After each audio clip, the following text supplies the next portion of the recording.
Hi! Oh my goodness, it feels like it's been a long time again, hasn't it? I I guess I could start with the thing that I already mentioned, which is that I may or may not have fallen down the stairs during the holidays. So regardless of that, I hope you guys had a happy holidays. I hope you guys have been well. I really have been missing you guys. I always say this, but it's true because it always feels like a long time since the last time we talked, doesn't it? Girl! I hope your holidays were better than mine. I'm getting used to this new V-bridger setup too, so I think I'll have to calibrate it with my face because it doesn't really work with my smile very well. So if I seem a little bit like RBF-y today, don't judge me. I'm not having a bad time even though I'm having a bad time with my back. So let me scooch you down a little bit. You know, the holidays just made me a little bit taller because I gained a little weight in my feet, so you know, my feet just pushed me up a little bit and down. Here we go. Hi! How was your holidays? I hope you guys have been well. I hope you got to open a lot of gifts, or if you are a gift giver, then I hope you also gave a lot of really fun gifts this year. I personally think I have a lot more fun giving gifts than getting gifts. I think the only gifts that I really get excited for nowadays, and it sounds really bad, but I prefer money now because I can select the gift myself for things that are practical. It's weird because as a kid, I remember writing in like 0.2 font all the gift ideas that I wanted for Christmas, but now as an adult, I'm kind of like, yeah, I want a microwave or a mini refrigerator. That'd be kind of nice this year. I'm less about all the fun gizmos and gadgets, but more about like the useful stuff for adulting. That's kind of like, that's where I'm at now. Hopefully I didn't break anything. So yes, what happened was, so my parents' house when I visited for the holidays is one of those houses that, you know, when you have to go downstairs for the basement, like right at the door when you step in, you have stairs that go down for the basement, and then you have stairs that go up for the regular, like the living room area and the kitchen and all that stuff. That's how their house is divided. I'm used to just walking straight in. Hello, Miri. 2024 is going to be an amazing year. You always see my mom. 2024 is going to be an amazing year. I can feel it. I already feel like, I feel like people are setting new lifestyle changes, so I'm really excited to see how everybody changes in the new year and what they're setting up. As far as me, I'm going to be taking the new year easy. If I need a couple of breaks today, then I will let you guys know, just because, like I said, I did fall down the stairs helping my mom carry groceries in the house, actually. So I was trying to help her with grabbing groceries to go downstairs. Also, I'm so sorry. I should have said welcome. Welcome, Johan! Welcome, Wishy. Welcome, welcome. You might have to be a little patient with me. I'm sitting on a donut, and I don't mean like a Homer Simpson pink sprinkled donut, though that would be adorable. I'm sitting on like an inflatable cushion, you know, like when you're old and ancient and you can't quite pee by yourself anymore, so you need a little extra cushion support when you're sitting. I'm like sitting in one of those donuts. I'm getting old. Egan, hi! We'll be lurking, no problem. Welcome, welcome. It's good to see you. Hi. So we actually have a new litter of puppies. So the new litter of puppies, my mom was getting supplies for them, and the supplies were like Lysol wipes and, you know, spray cleaners and all that stuff that new puppies need. And I was trying to bring it downstairs for her, but I had just taken a shower. It is cold. These feetsies will not make it on Wiki Feet with how crusty they are, so I had to moisturize. And when I moisturized, I slipped on the carpet of the stairs and I fell down. In the most lamest way possible, I fell down the stairs. I actually went to the doctor yesterday since I had fallen on Christmas Eve. I'm okay. I hope I don't worry you guys. I'm okay, but I did fall down the stairs. So when I went to the doctor's, the earliest that I could was the 26th, so yesterday after Christmas day, and they told me that I don't have broken like ribs or anything like that. Like I have a lot of muscle strain and back tension due to the fall, but what I did do was break my tailbone, and apparently it's called a coccyx. Get your mind out of the gutter.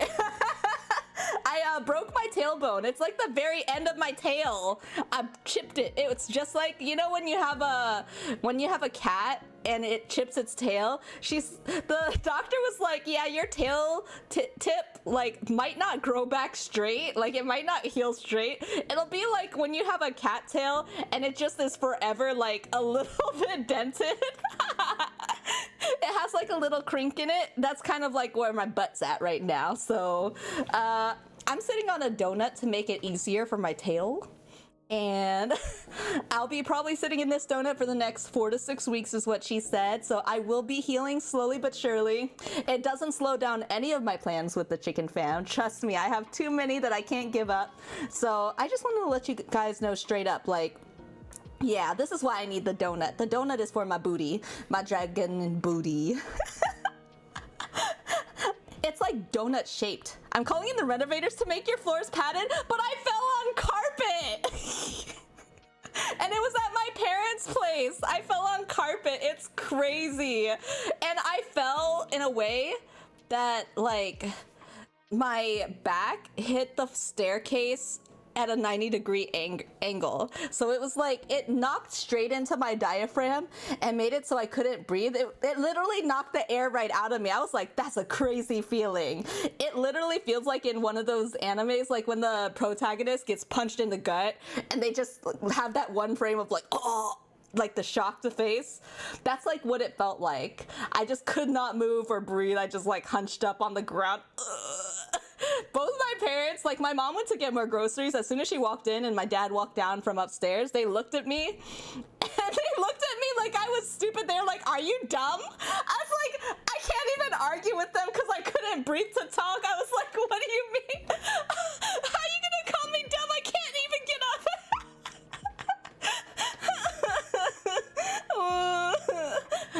Asian parents are for real. Like, they're brutal. I'm lying on the ground, possibly with broken ribs, and they're like, dumb daughter.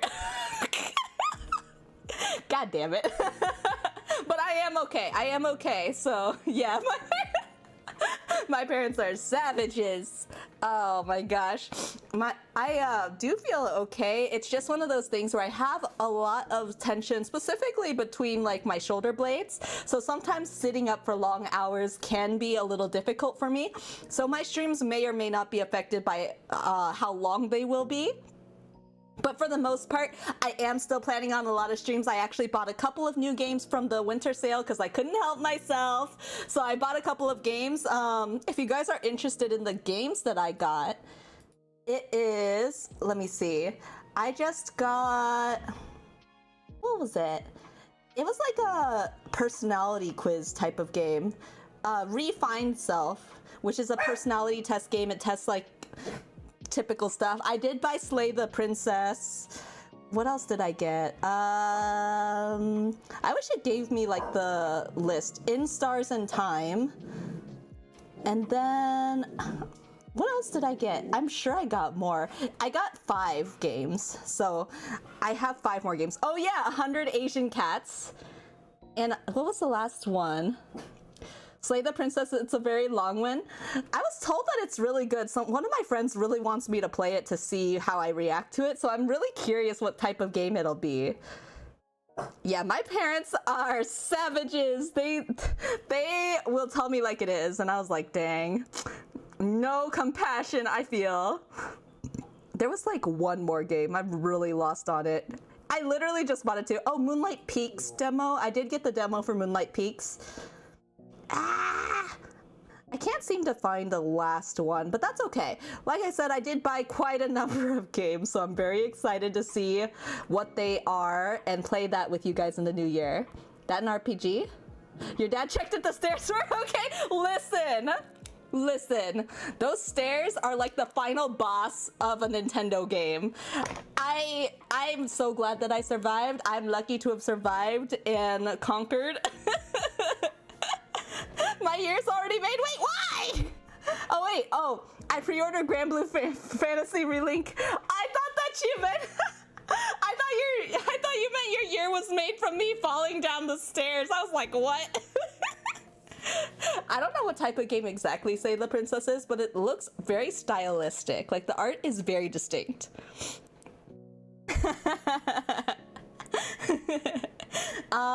I hope you guys got some good gifts this year. I actually was really surprised because I went to a friend's birthday yesterday as well. It was my friend's birthday. Her birthday is actually the day after Christmas. So since I had already gotten her a gift for Christmas, I know this is bad and I usually do better with this, but I'm really strapped for cash right now. But I did get her a music box. But she had given me a new tarot deck, which is why I'm very excited that I want to share an interview stream with this deck. So I'll be doing that live on stream today. I got Wobble Dogs. Ah! I hope you play it. Tell me how it is, because I played once on stream. I want to play it some more. I definitely want to play it some more. So the thing with this deck is I don't know anything about it.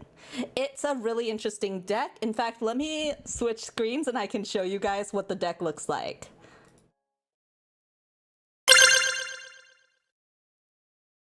There we go. Hi. So, oh my god, I'm in the way. Excuse me. There we go. So the deck that I got, let me put on some music for you guys. There we go. The deck that I got is this one here. It's the Tarot of the Divine, and it has this really pretty depiction in the front of a lady in a robe over a bridge with some water lilies at the bottom. It's very gorgeous. I really like the art style of this deck, but it's different. So with this one, it says, the path to enlightenment is unique for each of us, but many of the lessons we learn are shared stories passed among cultures and generations. So I'm very excited to see they use different tales, like, what did it say? Tarot of the Divine brings traditional tarot archetypes to life with a lustrous series of fables, including The Little Mermaid, Aladdin, The Crane Wife, Sleeping Beauty, King Arthur, and the stories of many lesser-known legends and deities from all over the world. So it's a really kind of cultural, it's very worldwide, it seems like, in terms of its its depiction. So I'm very excited to use it. 3 guinea pigs. Oh, that's so cute! Pippa, Teddy, and Soul. Those are some awesome names too. How are they together? Oh my god, the sibling trio. I didn't even tell you guys the best part. I did take home one of the puppies this week to take care of, and his name is Mocha. He's with my partner right now because he's a bit rambunctious and pees everywhere. But he's so sweet, and Latte plays with him all the time. Mocha, Latte, it just works, you know? They play together all the time, but Latte, he's very particular because he's like, when he's done playing, he will knock him over, like roll him on his back and then run away. Papa Latte, oh god, you know, it was almost Mama Latte. The puppy is 7 weeks old. We're gonna bring him back to my parents this weekend. So we just kind of wanted to test run and see what it was like having a puppy with us for the first time in a long time. And the thing is, he just got weaned off the mama. So after getting weaned off the mama, he still kind of wants mama milk, you know? He's still on the mama milk best milk phase. And so I was really concerned because I didn't realize Latte had a treat in front of him, which is what, you know, Mocha was interested in. And so he was crawling underneath Latte's legs, and I was like, oh no, Mocha, stop! Because the thing is, I thought he was looking for nipples, and there's, you know, Latte's a guy, there's not really a nipple down there, and the boy is teething, like Mocha's teething. I was like, no! Don't bite him there! It's gonna hurt! 3 lovely lassies I got have been added up to a total of 18. Holy! That's crazy. That sounds like a lot of fun though, as long as everybody gets along. We need pics. Let me see. Do I have a pic with me? I don't think I have a pic with me. I'll post it in the Discord server. So if you guys want to see pictures of the pups, I'll be posting this later on my Discord. And let's see. Yeah, that should work there. Perfect! Yay! So I'll post some pictures of Latte's little brother there. He sleeps in the funniest position, so I'll probably post his sleeping picture. I got told so many things like, is he an Aussie? Is he like something else? It wasn't a Havanese though. I thought it was so funny. He just doesn't look like, he looks like Latte but doesn't look like a Havanese. Mocha needs funny hats. Mocha needs a lot. He's so crazy. His teeth, his fingies are so sharp that they get stuck in my pants. He's ripped up so many of my pants just from his sharp little clawsies. Let me see here. So let's go ahead and try out this interview spread. I do want to take a look at this deck here. As I said before, I haven't opened this deck yet to see the cards. I've like opened the top, but then I was like, nah, I'm gonna share the good stuff with the stream. So we're gonna do that. Oh, look at this back. Look at that back. This kind of, is this wrong of me to say, but sometimes when I look at the back of tarot cards, it's kind of like looking at the back of like someone you like, because it's like sometimes it's just sexy. I love like that area that's like between the the nape of the neck and then also the shoulder blade area, and this is kind of like the back of a person, you know. That's sexy. It's pretty. So that's kind of like how I picture it. Let me see here. Let's take a look. No, it's not anything crazy, I promise. Oh, these are gorgeous though. Look at this artwork. Oh, that's really pretty. Look, it's the dragon. That's us. That's me. I'm the dragon. It even has some of the similar colors to me. So this has a lot of really beautiful, rich artwork in a lot of different cultures too. So I'm very excited to use that. Oh my God, I showed nippies on stream. Oh, there are nippies in this deck. I gotta be careful. Okay, so let me do some shuffling in here. We'll do some shuffling and then afterwards I'm gonna do an interview spread. If you haven't been to a stream where I've done an interview spread before, an interview spread is basically a way to get to know the decks.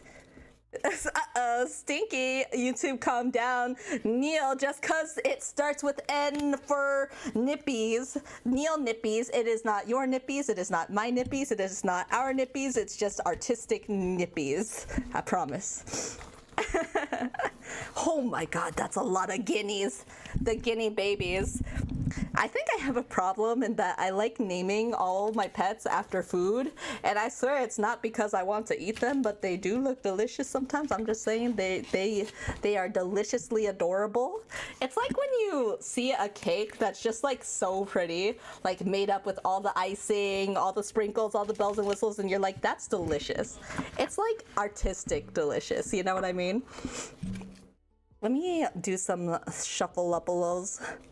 And what I would like to do is we're gonna be asking how many questions? You should put a pic of them on Discord too. Yeah, absolutely you should. I would love to see all the puppies, or not the puppies, the piggies, the guinea piggies. Okay, so we're gonna ask 9 questions. And what we'll ask is, what is your nature? What are your strengths? What do you like doing best? What are your weaknesses? What do you not like doing? How do you feel about me? I'm changing this next question to, how do you feel about chat? How can I best help chat? And then, where do you see us going together? So these are the questions that I'll be asking the cards today. Let me see. I may have to look this up. This deck doesn't come with a guide, so we'll be seeing what it says. If you don't know why I do interview spreads, it's because a lot of times these decks have like their own type of personality to them. And so when I read a deck, it's because like when I interview a deck, it's because I want to see what's the best way to use it for. Because some of my decks, if you didn't know, I don't use on YouTube because they don't like to be used on YouTube. We are nice chat, so I hope they like us. I have so sometimes it's not about disliking chat too. Sometimes it's about like a deck that wants to be more private and do lessons with me. Like sometimes I need a lesson and it's like, yeah, this is for you only. It's not for someone else. Some of them like to work very personally, so I think that's really interesting. They do take on a personality of their own, which is why you see me use the anime tarot a lot. It's not just because it's an aesthetic deck, but because it's the deck that I think resonates best with a general audience, at least for me when I read. Other people can have different kinds of relationships with their decks, even if it's the same type of deck, which is kind of cool. Okay, and then this one. Wow. I don't know what to expect with this deck, but I would love to have a new deck that would be really good to read with you guys. Thanks, anime deck. I know! Anime deck is good, but it's one of those that likes to be really honest. Speaking of gifts too, I did gift myself something else, and I got this citrine tower, because if you guys know, my deity is Helios, and he likes citrine and carnelian. Well, he specifically likes citrine. I like carnelian because I resonate really well with carnelian, which is why I wear a carnelian bracelet. But I wanted to get something specifically for Helios. You can say this crystal is for Helios himself, like a gift for him, which is kind of cool. They had like a little metaphysical store in the mall that when I was shopping at my parents' place, they had like a mall nearby, and they happened to have one that was there just for the weekend. So I got there just in time. This one here, and last but not least, and then we'll reveal. Okay, so this one.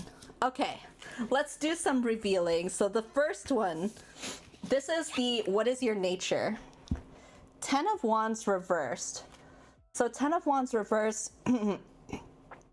I see like this skull. So if you guys can't quite see it, this is a skull that's being like pierced from the ground, and it's like the tree that's rooting up from that. But that refracts light pretty nice. I wonder if it does. I haven't tested it. This citrine, you mean?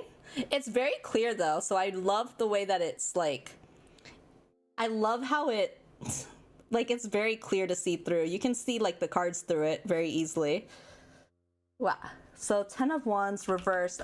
Reversals do mean something different than the up though. So let me see. Doing everything by yourself even if it's too much for you. What is your nature? So this one is a deck. It looks like a duty-bound deck. Like it's a deck that takes on a lot of challenges. Dumping. It's almost like it seems like a trauma dump deck. Is that weird? It's in the downwards position. So in the reverse position indicates that you're doing everything by yourself even if it's too much for you. You want to fulfill all your duties and please everyone, but doing anything by yourself is taking a toll on you. So it seems like it's a deck that I can't use all the time, but it's a deck that I can use sometimes, and it will do its best for me. Like it's gonna tell me everything that I want to know as much as it can. That's what it feels like here. Okay. But I feel like the things that it's dealing with are going to be a lot of things dealing with responsibility or burden or things that are difficult to carry by yourself. Deck, are you okay? Well, let's see what its strengths are. So its strengths, the Hierophant in reverse. I wonder if these are supposed to be read upright, because I don't know why the reversal doesn't seem right. I'm gonna make a executive decision, and it's not that I can or can't do it. Like I said, it's mostly about intuition when it comes to reading. I'm gonna take everything in its upright position, even though right now I've been grabbing in the downwards. And the only reason I say this is because when I'm reading, I do go by feeling. It's not that I can't repeat, but also this is a new deck, so I didn't shuffle too much. I probably should have shuffled a little bit more. So a lot of these cards are gonna run either one direction, like a lot of reversals or a lot of uprights. So to prevent that, I'm gonna try to just do upright readings. So this still deals with responsibilities and kind of like things that may restrict you or things that...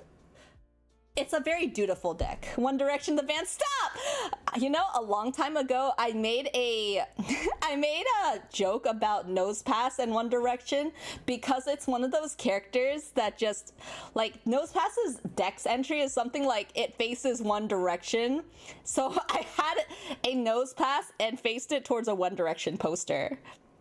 Also, hi, Waku Waku. Hi, welcome. We're interviewing my deck. So my deck is a very responsible deck. It sounds like it's way more dutiful than I am. It's strength. It's here to teach me a lesson, or teach a lesson in general. Hierophants are kind of like for me, it's like the teacher card. It's a major arcana too, which is, for me, it's very important. Commitment and traditional values, kind of person who sticks to the old way of doing things, knowledge sharing and education. So it is here to teach in a way. There's going to be some important lessons that this card will teach us, or this deck will teach us. Okay. And then the third one was what it likes doing best. So once again, doing this upright. We have the Page of Wands. It sounds like... Page is like the naive of the upper minor arcana. Pages are kind of like they're like the messengers. Your eagerness to start something new has been hampered by complexities, obstacles, and oppositions. What's it?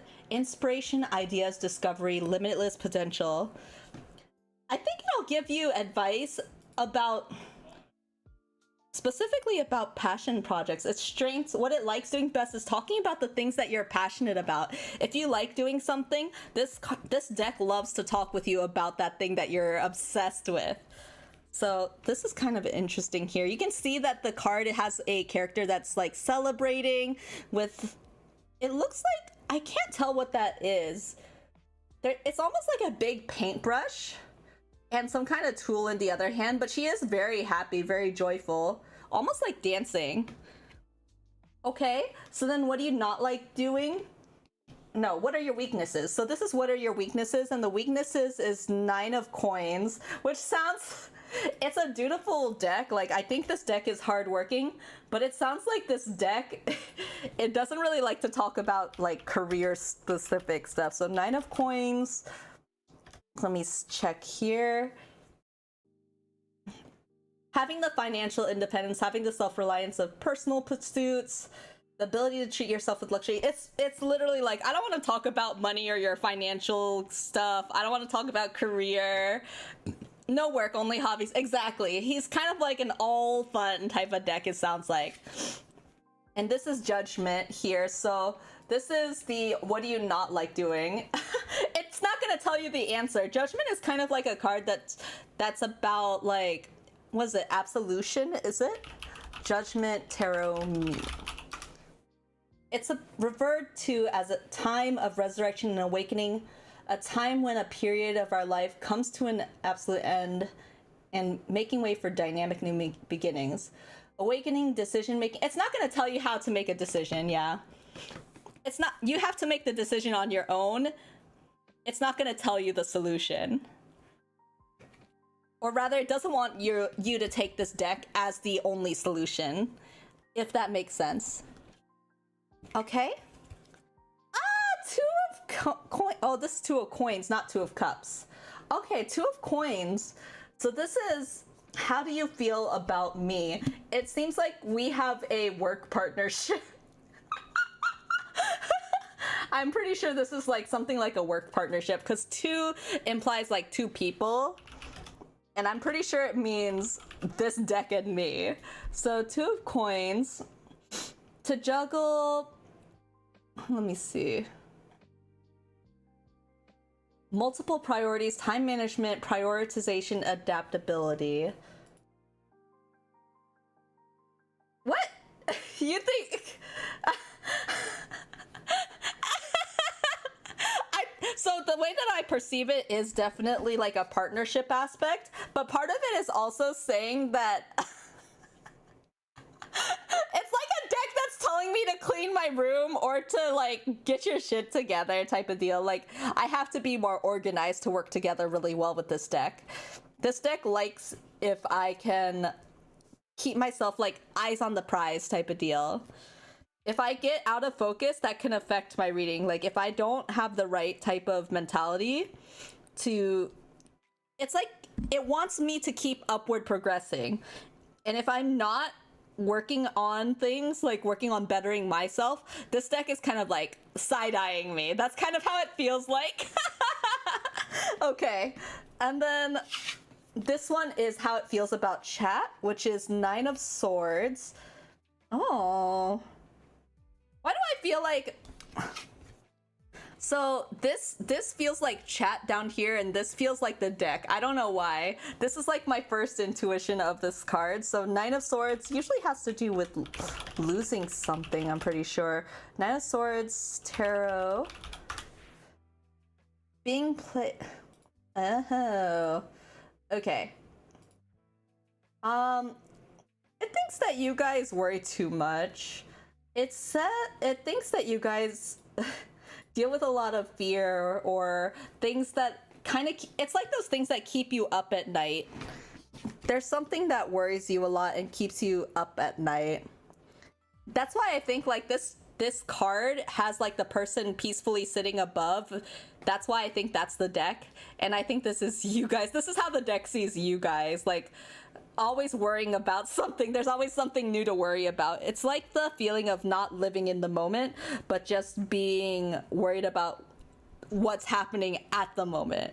Does that make sense? I don't know. It's like when you worry about something so much, you kind of miss out on the things that are important.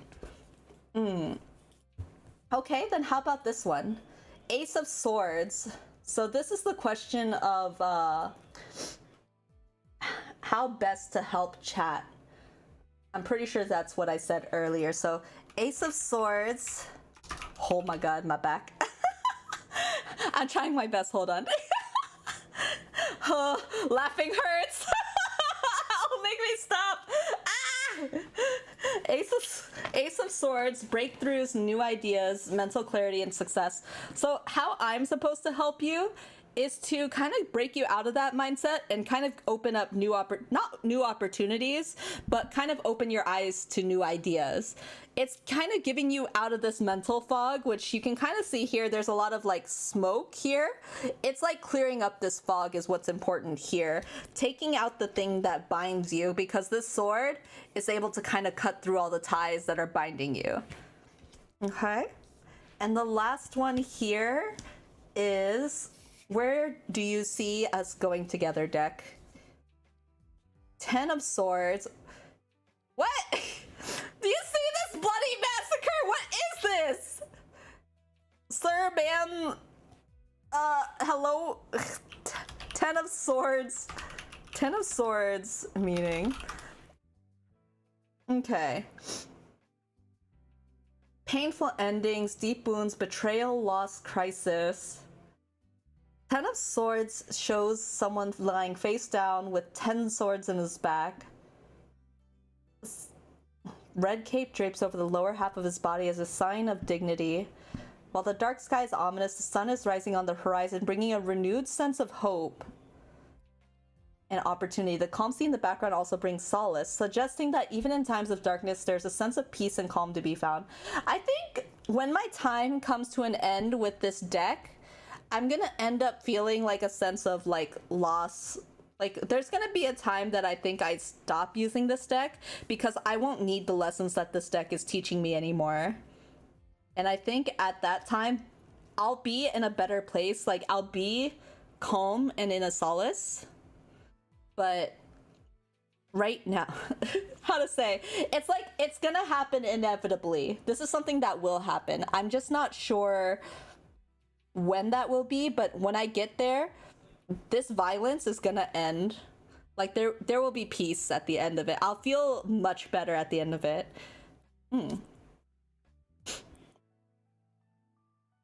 I don't do tarots, but I'm Aries. Oh, Aries babies. Yeah, absolutely. Everybody's welcome to watch. Honestly, I have a lot of friends who are skeptics of tarot, and honestly, like I said, I kind of just take the messages that resonate with me. Tarot for me, it is a way to kind of be spiritual in a way. It's a way to be in touch with some sense of spirituality, which I enjoy.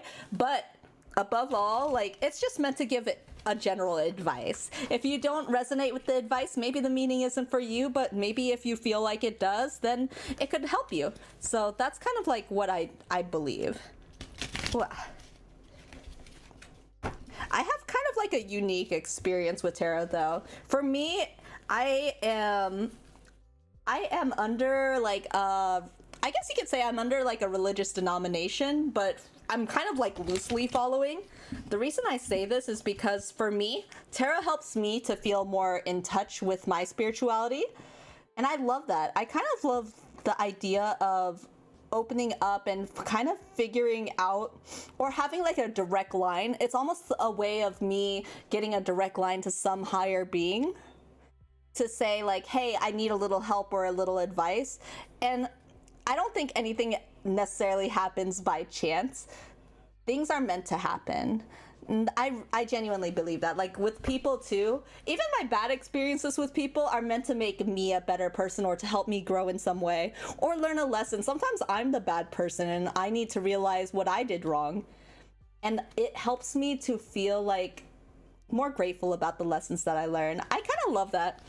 I do try to practice tarot reading, you know, once a month with you guys, of course. But other than that, I also try tarot reading, if I can, doing one pull a day, just to see what kind of thing I get, you know? Let's see. Okay, so I promised last time that I would do things a little bit differently.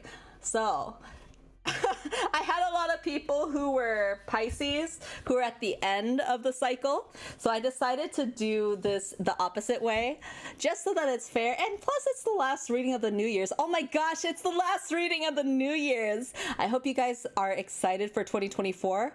I'm sure that a lot of good is coming for you guys in the new year. And I'm excited to share some of the exciting things that are coming in the new year with us as well. So I have a lot of plans, even personal stuff. Like, I know everybody says certain things are not meant to be with New Year's resolutions, like losing weight or meeting the right person and all this other stuff. I want to make better lifestyle changes, so I am already implementing some of those things. I'm trying to do, what's it called? I'm trying to work on, like, getting a healthier diet. I want to work on getting a healthier diet. I want to try to be more outgoing and meet more people and talk to more people. I was very closed off this year, so I'm trying to open myself up some more. And I would love to be more vulnerable with people who I actually want to be closer with. Sometimes it's very hard to take down walls, especially if you're so used to having them up all the time. So I do want to work on my healing journey, and that's where I'll be in 2024. At least that's where I hope I'll be. I'm happy to have tarot with you in chat. Me too. I'm waiting for the new 2024 one. Yeah. Oh, let me see. Let's do. So Pisces, my sensitive babes. I love Pisces people. They're the fish that chase after each other. They tend to be very sensitive. So if you guys don't know what I'm reading, I'm doing 3 questions. This one is, what did we learn this year? What lesson will we learn next year?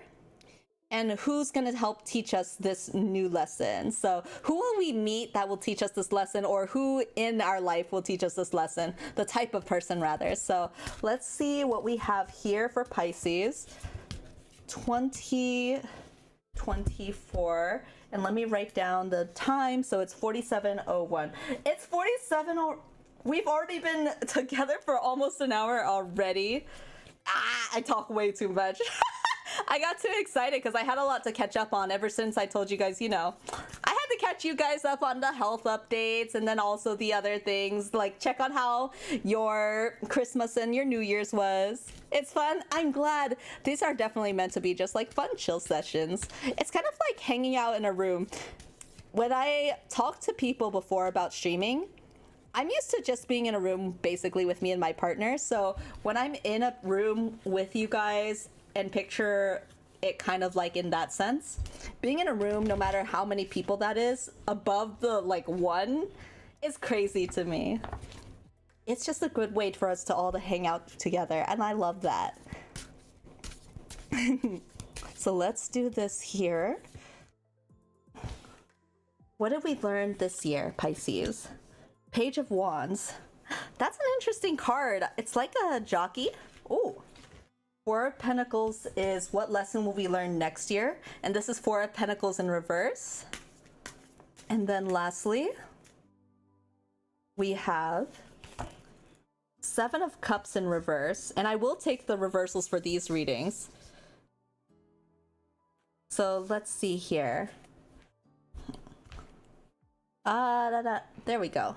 Okay, so Page of Wands, this is the lesson that we learned this year. And the Page of Wands, let me see. Wands usually dealing with inspiration, of course. I love this song. Da da da da. It just reminds me of it's KK Slider, isn't it? Ba da da da da da. Animal Crossing. Okay, so Page of Wands here. Inspiration, limitless potential, ambition, and enthusiasm. This year must have been very creative, like creatively explosive for you. You might have discovered a new passion or a new hobby, and it's really been taking over your life kind of recently. It seems like a really good like outlet for you. A lot of times people struggle with finding the right outlet for themselves. So, like having finding things to put your energy towards, a lot of people have a hard time to find what it is they're really passionate about. So I'm really excited for you in that sense. Excitable, curious about the world, passionate, and their exuberance overflows in the form of creativity and big plans. You might want to be careful though, because it is just a new adventure, that sometimes because of your inexperience, sometimes it can fail to become reality, and I don't want you to feel like that stops you from being, you know, I don't want you to feel like that stops you from doing more or exploring this hobby more. This is actually fantastic. I do think you're going in the right direction. You might find that starting out is very difficult, but that's totally normal. As long as you keep on going in your path, I think this could be really great for you. It's already proven to show some like really positive outcomes in your life already. So that's awesome. You can check the file later with times. Yeah, exactly. Same. I will say I don't really give like the affection in that manner, just because for me, I want to encourage people to be my friend, and I don't want to cross that line in a way that could make my partner uncomfortable too, as well as myself. So, but I will say, have a good night. I hope you guys do really well, and congratulations on your new piggies. Congratulations. Tell them all I said hi and give them a kiss on the forehead for me. I have hamsters, so it's kind of I feel kind of like jealous. I miss my hamsters, so having guinea piggies is just like having ginormal hamsters to me. Okay, and then what was it? Four of Pentacles. This is, what was this one? The lesson we will learn next year. The lesson we will learn next year deals with Pentacles, which typically means something about career or finances, something a little bit more like set in stone, like a little bit more earthly, grounded, was it? Security, so selfishness, stinginess, tendency to hoard. Are you a hoarder? Four of Pentacles warns that you've dipped too far into selfishness, stinginess, or the desperate desire to hoard. If you're in a precarious financial situation, continue to conserve. If not, investigate why you feel this need and try to be more generous and considerate to others. You might find that you're strapped next year for certain, like maybe financially, or maybe you might find your job opportunities are a little limited. And that could lead you to be really bitter. So I do think this is more of a warning for you. It's like, If you are finding the that there are things that you're holding on to for too long, then maybe this is a sign to kind of let go of certain things. You might need to let go of things that are like that you are obsessed with. Like buying too much merch. It could be buying too much merch. I will say I do have a problem with hoarding myself, or like keeping things for a long time. I worked at Sephora for like maybe 3 or 4 years a long time ago. So I used to be like a makeup artist, and I still have some of the makeup from that time, which was like, it feels like a decade ago. I know it's not a decade ago, but it feels like a long time ago. And then Seven of Cups reversal. So Seven of Cups reversals is gonna be, so this is the who will you find that'll teach us this lesson. Let me see. It sounds like there's gonna be a lot of feelings attached to this. Reverse attributes: delusion, being overwhelmed, over-idealized, lack of perspective. I think you're gonna realize that you the one hat that I bought was too much. I guess no. It's gonna be something next year that you realize. There's gonna be maybe there's something that you're not aware of, that you're hoarding, or that you have a lot of. It could be indulging in something too. It might not necessarily be a like physical object. Maybe it's like yours. I don't know how many streamers you watch. Maybe like you're putting a lot of money into a streamer, or maybe you are giving too many gifts to a friend or something like that. It's like overindulging in one habit, maybe making things difficult for you or people around you, certain things. And then the Seven of Cups reversed. The person that's going to teach you this lesson is someone who is overwhelmed, or I think that because maybe this person has a similar problem to you, but they're taking it way differently than you. And I think because you see them getting overwhelmed, it's like, God, I could be that person next. I feel like that's the kind of situation we're in here. This feeling is like, I don't want to end up as stressed as this person because of the habits that I'm forming that may be unhealthy for my own good. So that might be something that you want to be careful of or to look out for. Like when you see this person, you'll know what it is that clicks.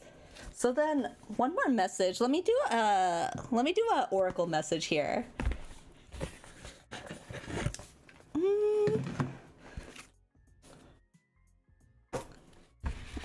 I'm going to tell you my opinion when I get to that reading, but for the most part, we're going to focus on each reading as it is, just because I want everybody to get their fair chance at their reading.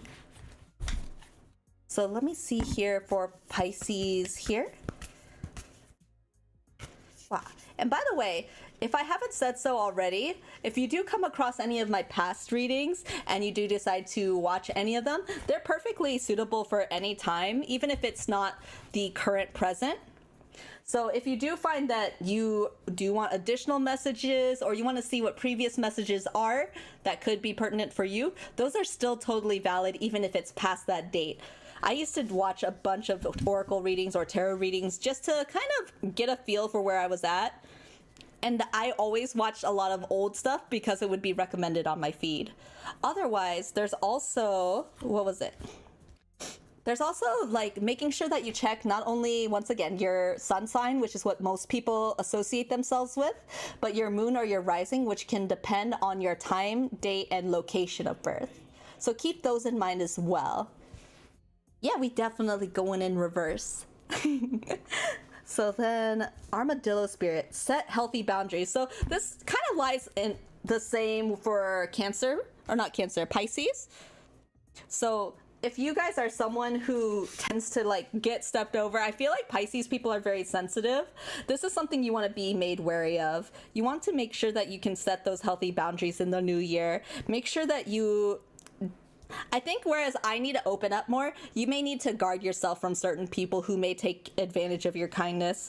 Make sure you let them know, like, this is my boundaries, this is the shell. You can't like break past that shell because it could really hurt you. when you let someone into your shell, you're telling them like, this is my sensitive, like this is my vulnerability, and you may not be ready to share that vulnerability with certain people. So this is something to keep in mind for the next year, 2024. Yeah, okay. This one's checked. Then Aquarius. So let's go ahead and do Aquarius here. So Aquarius people. Whoop. I like Aquarius people. Aquarius people, as I've said before, they're like very quirky. They're funny people because they are kind of out the box. Anytime I talk with an Aquarius, they have the craziest ideas I would never think about, and they're all very unique. Some of them are like innovators. They're usually the ones in my friend group that tend to start trends, or people follow around because they're just like so funny. Let me see here. They're kind of known as the aliens in the Zodiac. Let me see. Let's pull 3 for the Aquarius people. And this is for 5804. Let me write that down. 5804. Okay. So death in reverse for what we learned this year. And then Giant Miri. All I wanna do is see you turn into a giant woman. All I wanna say, da da da da da da da na na na. I don't remember how the song goes. I used to watch a lot of Steven Universe growing up. There we go. Ace of Wands. So we have all reversals, which I'm pretty sure means something, but I can't quite put my finger on what it was. I did look it up last stream, I think, but I can't remember what the reversals mean. So we're just going to read them as is. With this reversals, death for me is a good thing because it means kind of like, this is like the isekai kind of timeline. When you get hit, you get brought into a new world. The only thing is that this is in reverse, so we might be either holding off this hit or, what was it? Yeah, resistance to change. So this year we learned that it's very hard to change. I think that we learned that you're finding it very difficult to accept an outcome that has happened, and you kind of realize that you're stuck here until you get past it. Let me see. That suggests that this is because you're holding on to the past. Only by letting go of the past can you truly take a leap and make the change. So since we're dwelling on the past, I'm wondering if that means this is going to continue forward in 2024. 10 of Swords reversed. So swords, we looked at it already, but it's kind of like being stabbed in the back is what the feeling is. But 10 of Swords, if I recall, was something good. Like, what was it? Yeah, so this was the one that I just read in the previous deck, the interview deck, where they're kind of stabbed in the back, but there's a lot of calm waters ahead. There's not, like, it's kind of like you just got in death state. Does that make sense? It's like you were resistant to death. This is you accepting death. So the 10 of Swords hints that you might be unwilling to say goodbye and let something end. If this is the case for you, know that it's time to face the music, because fighting the inevitable won't do you any good. So this is, I think, when you come to realization that holding on to the past is not good for you, and that you are gonna figure out, you might not figure out how to move past it, but you're making steps to move towards this renewed and hopeful sense. Like, this is gonna be actually a positive change for you, a positive turn. The person that's gonna help you realize this or help you with this lesson, the Ace of Wands, which is someone who may be set back of their own. Like, maybe they're on it sounds funny because it's just like the last one. I think they're on a similar path to you, where they're having a hard time letting go, and maybe by working with them, I actually think you're going to be working with them. You're working with your trauma through helping them through theirs, because you guys have kind of like very similar circumstances holding you back. You guys are holding on to the past and not letting go, but because you guys have each other to kind of help push through those boundaries, you're helping each other out to make better changes and finally release, you know? Okay, so then the oracle reading for you guys. Let's see. A spirit animal for you guys. Oh my gosh, I didn't pull this card, but I do think this is beautiful. This is the horse spirit. Freedom is yours. And I think you could take that too for Aquarius, but I'm gonna pull a specific card for you guys. I don't want to just pull like, I don't want to just have the deck and have that be your card. So I just think it's a wonderful addition to what your reading was. So let's see here. Antelope spirit. Life is speeding up. This is the card that's coming at you. Ivan, hi! Welcome, welcome, hi! I hope you're having a lovely day. Welcome, welcome. We're only on Aquarius right now. We're working through the Zodiac backwards. And we're on, like I said, Aquarius. And it seems for Aquarius people, things are gonna come at you fast in the new year. So I hope you're buckled up, because this antelope that's running by you is actually gonna be this car waiting to hit you. I think you need this hit to happen. I'm not saying you gotta get hit by a literal car, but like a figurative car. Like, it's gonna snap you back into your senses, and you're gonna find that that's gonna make you a lot stronger as a person. You're gonna come out feeling a lot better if you just let it happen. That's the truck. Yeah, he's gonna hit you like a truck, and it's gonna be an antelope coming at you. So life is coming at you fast. This isn't necessarily a bad thing. And what's kind of cool here is that not all of these cards have this, but this card has a antelope at the top here too. And this is kind of like the echo of the past. I think this is you moving past yourself. Does that make sense? I'm a Capricorn. I think that's gonna be my next reading actually, so it's perfect. Hey! Hey! This is the truck. So perfect. And I feel bad because I try to, so I don't know how to time myself, so I really just kind of go through as it feels right for me. Some readings are going to be shorter, some are going to be longer, and it's just kind of like whatever message kind of flows through me, I just will spit that out. I don't let anything, like, I don't hold anything back. So if you are someone sensitive to kind of the topics that I talk about, or you're not ready for some of the messages, some people won't be ready. I'm gonna tell you how it is based on what the cards tell me. I don't like to mince words. I'm bad at mincing words. We're just gonna tell you what you need to hear, I hope. Okay, so then the next reading is for Capricorn. And Capricorn, let's see, is gonna be for time. And if you can't stay for your full reading, just know that I'm marking down all the times in case you do want to hear the full reading. So 10453. Let's do that. There we go. And let's shuffle. I can't believe the new year is coming. I'm so excited. 2024 is going to be amazing. I just feel it. I have a good feeling about next year.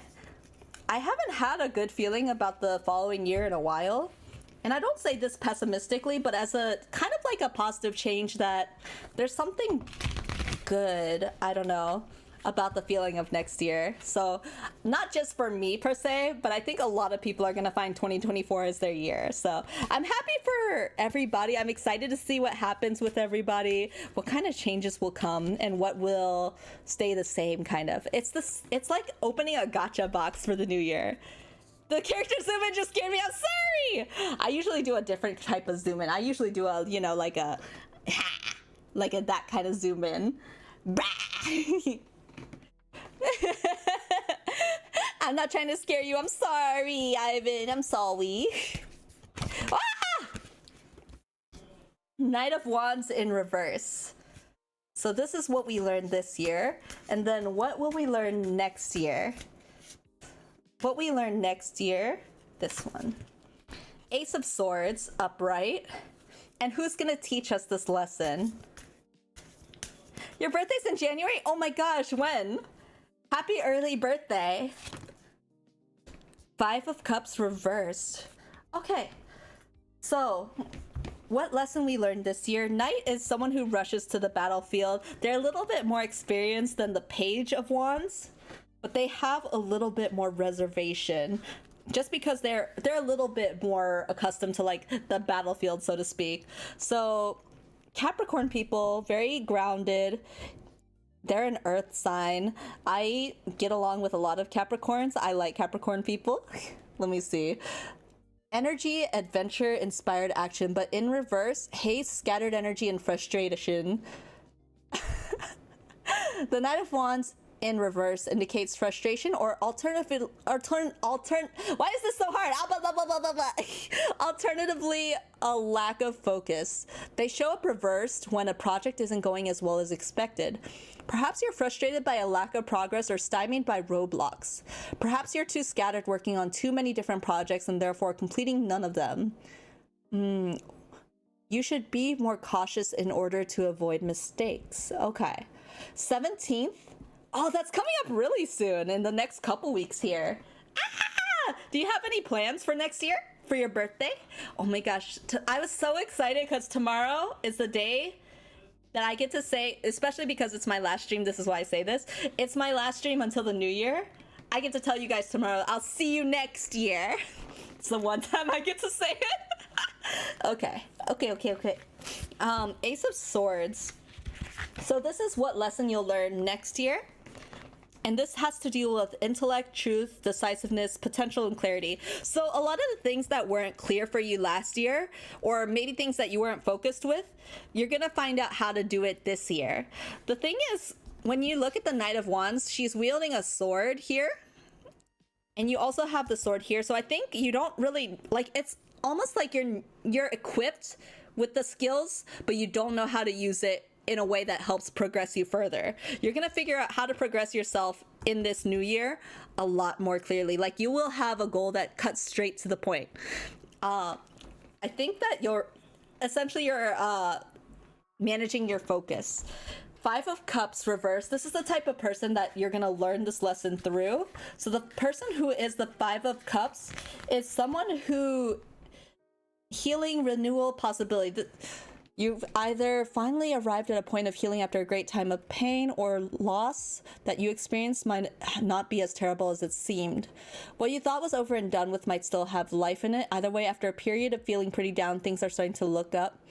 Take this as a sign you're healing and move on. I wonder if this person is working on a project and also was lost. This isn't going to be the same message, I swear to God. This is not the same message, I swear to God. But I think they failed their own project, but whatever project they were working on, I think will actually be finer tuned through you.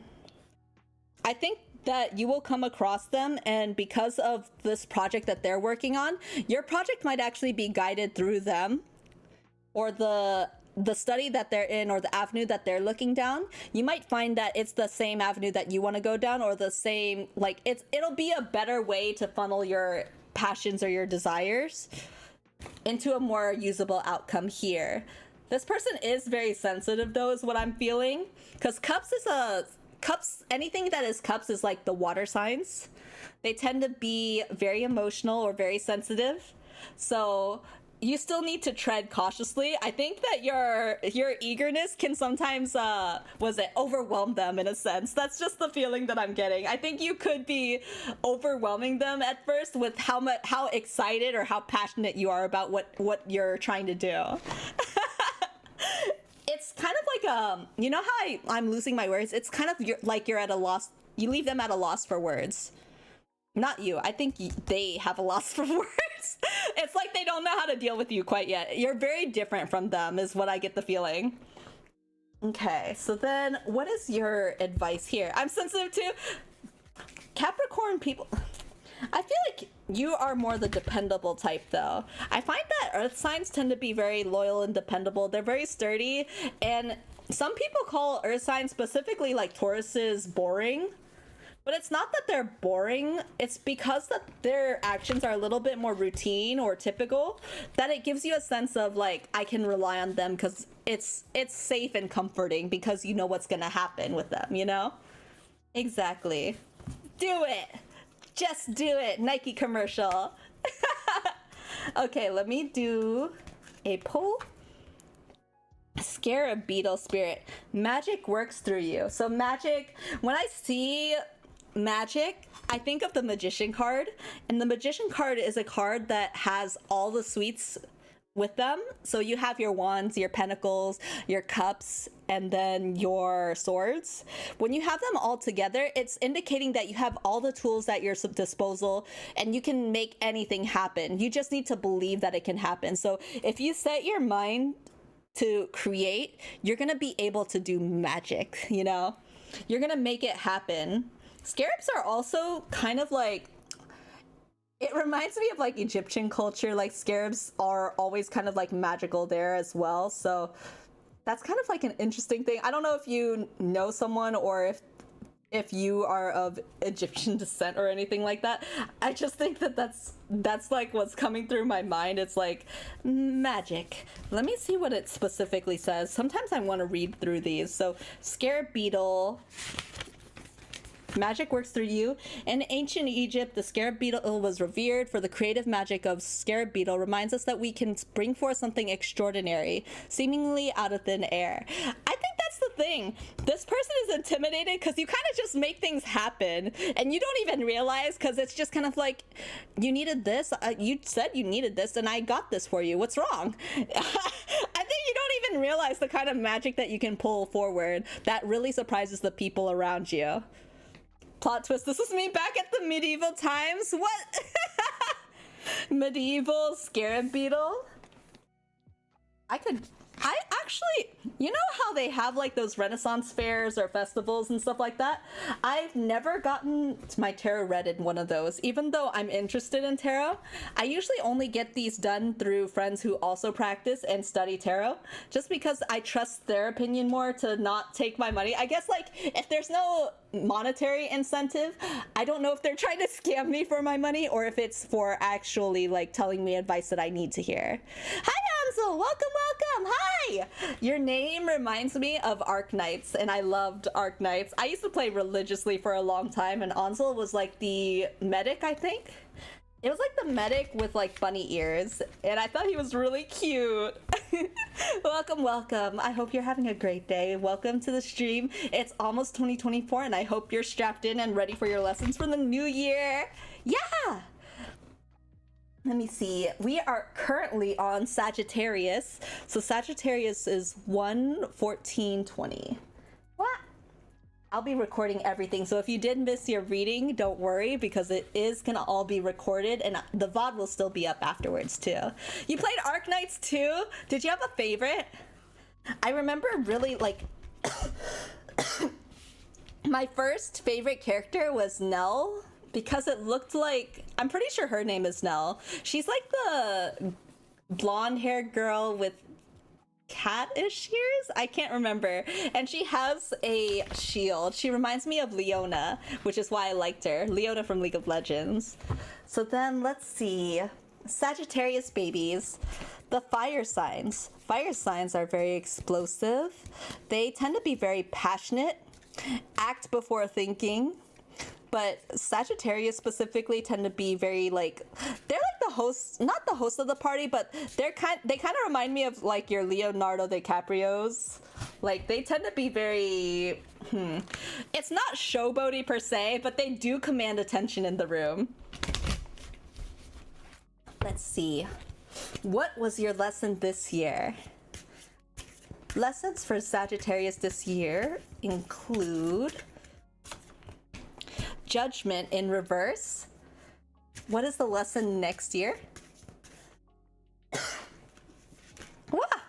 Okay. Wah! Four of Wands upright.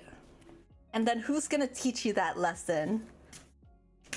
So the person teaching you that lesson is gonna be Knight of Swords in reverse. Has Leo been read yet? My favorite character in Arc Knights was Surtur and Scotty. Their art is fantastic. I really like Surtur art because that bright red hair is so beautiful.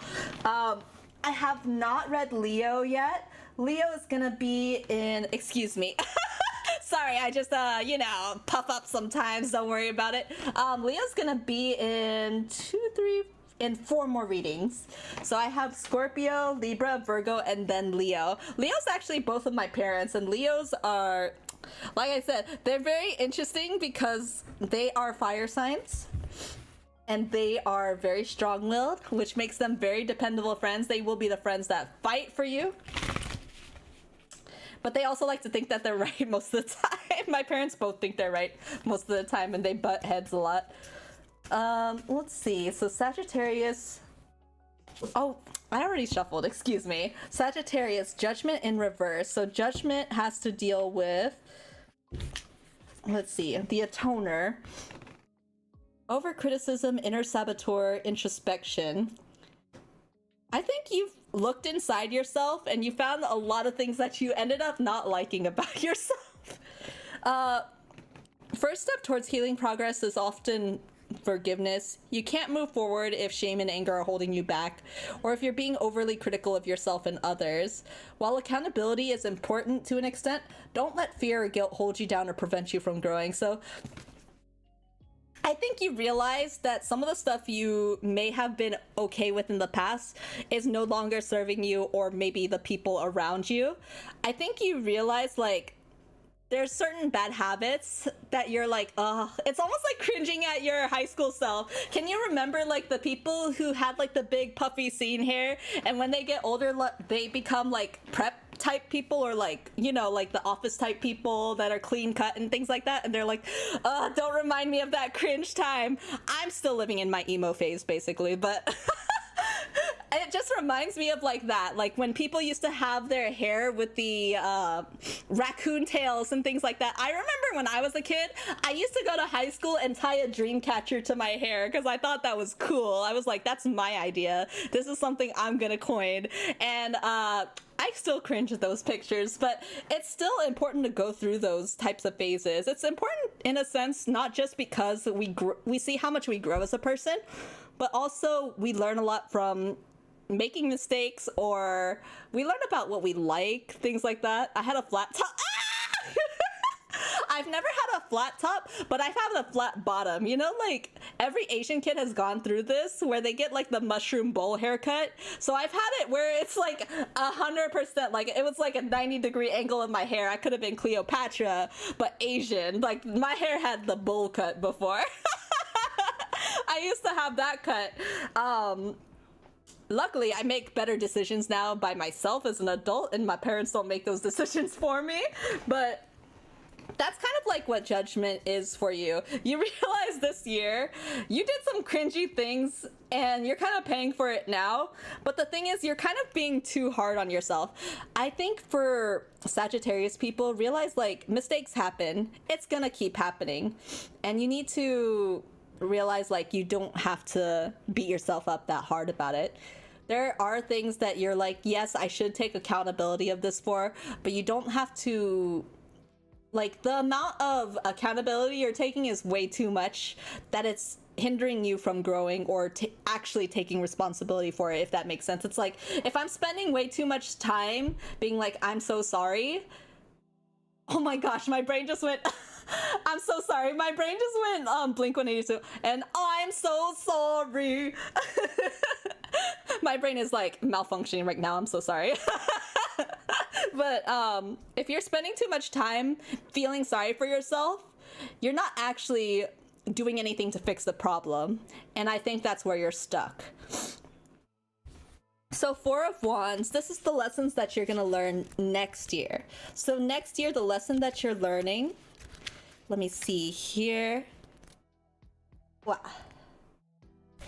This is success, security, celebration, rewards, and joy. It looks like you've overcome this hurdle here.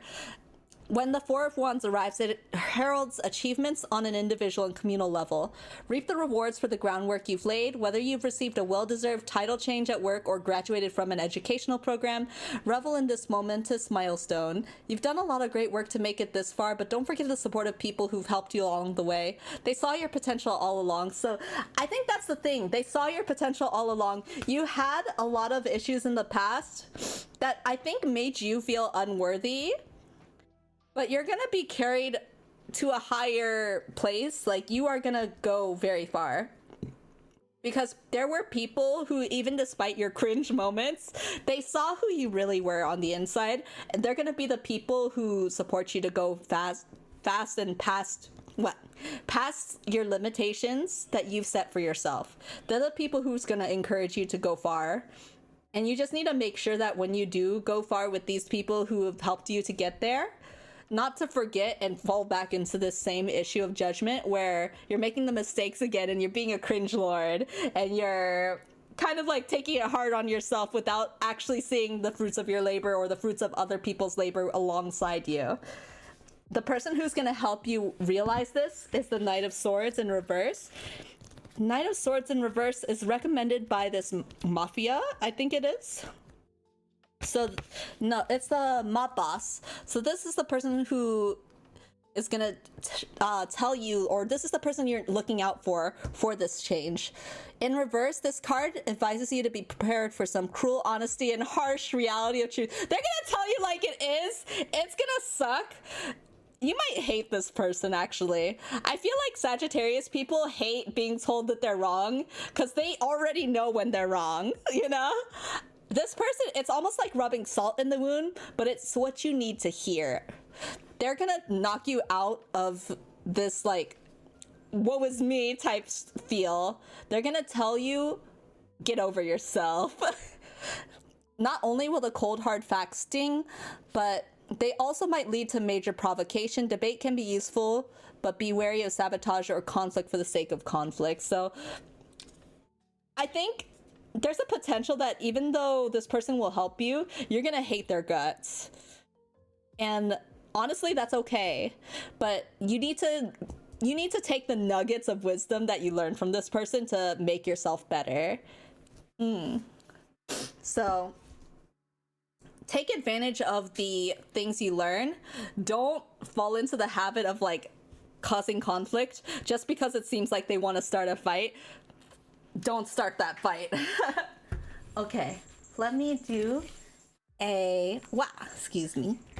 Let's do a oracle message for you. And the oracle message is this one. Eagle spirit. Spirit has your back. You have someone always under your wing. I feel like bald eagles, I'll say it, it's like the symbol of freedom. It's like feeling the wind in your back. I think you're finally going to be able to feel independent and fly because there's always going to be like support at the underneath your wings, you know? In fact, this eagle has like a crown on its head, so it really will feel like your crowning achievement, so to speak. I do think that you're going to achieve something really big in this next year, so I'm very excited to see what that will get you in the new year, Sagittarius babies. Actually, your year sounds already like it's going to be very interesting. Sounds like it's going to be explosive. So tell me what it is. When you come across this person that you hate so much that teaches you this lesson, I want to know what it is. So come back and tell me. I'm nosy. This is why I do tarot reading. Tarot readings are kind of like chisme.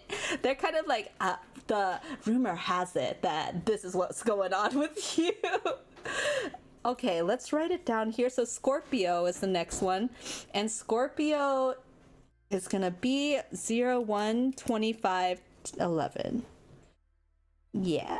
Chisme. I know, my cards are so funny. I think this deck in particular is really good at kind of rooting out the problems or figuring out what's happening and telling me like, so I heard word on the street is that this person is going through this, and it's like, oh, no, tell me. It's like a telenovela but with cards, tarot cards. Isn't that crazy? Okay, so this one is for Scorpio. Scorpios always have, like I said, the bad rep, but Scorpio babies are very misunderstood. Scorpio babies, more often than not, in my friend groups, are like the mom friends. They're the ones that are always coming prepared, and they're always ready to lend an ear. They're very sensitive, but when I say they're very sensitive, they hold on to things for a while. You will not hear the end of it. Tarot novella. That's so good. Tarot novella. Jill Kunis, hi, welcome. Dr. Hero, welcome. Tarot novella, that's so good. Can I call this that? I want to hear this as tarot novella. I'm gonna change my series to tarot novella. That's what this is gonna be called. We can talk about what's going on with each of the Zodiac members and be like, ay, mi, Clara, have you heard? This person did this today. Claro que sí.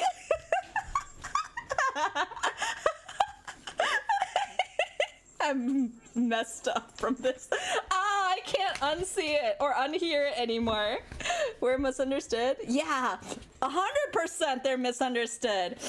But they're like the best people to lean your shoulder on. I really like Scorpio people.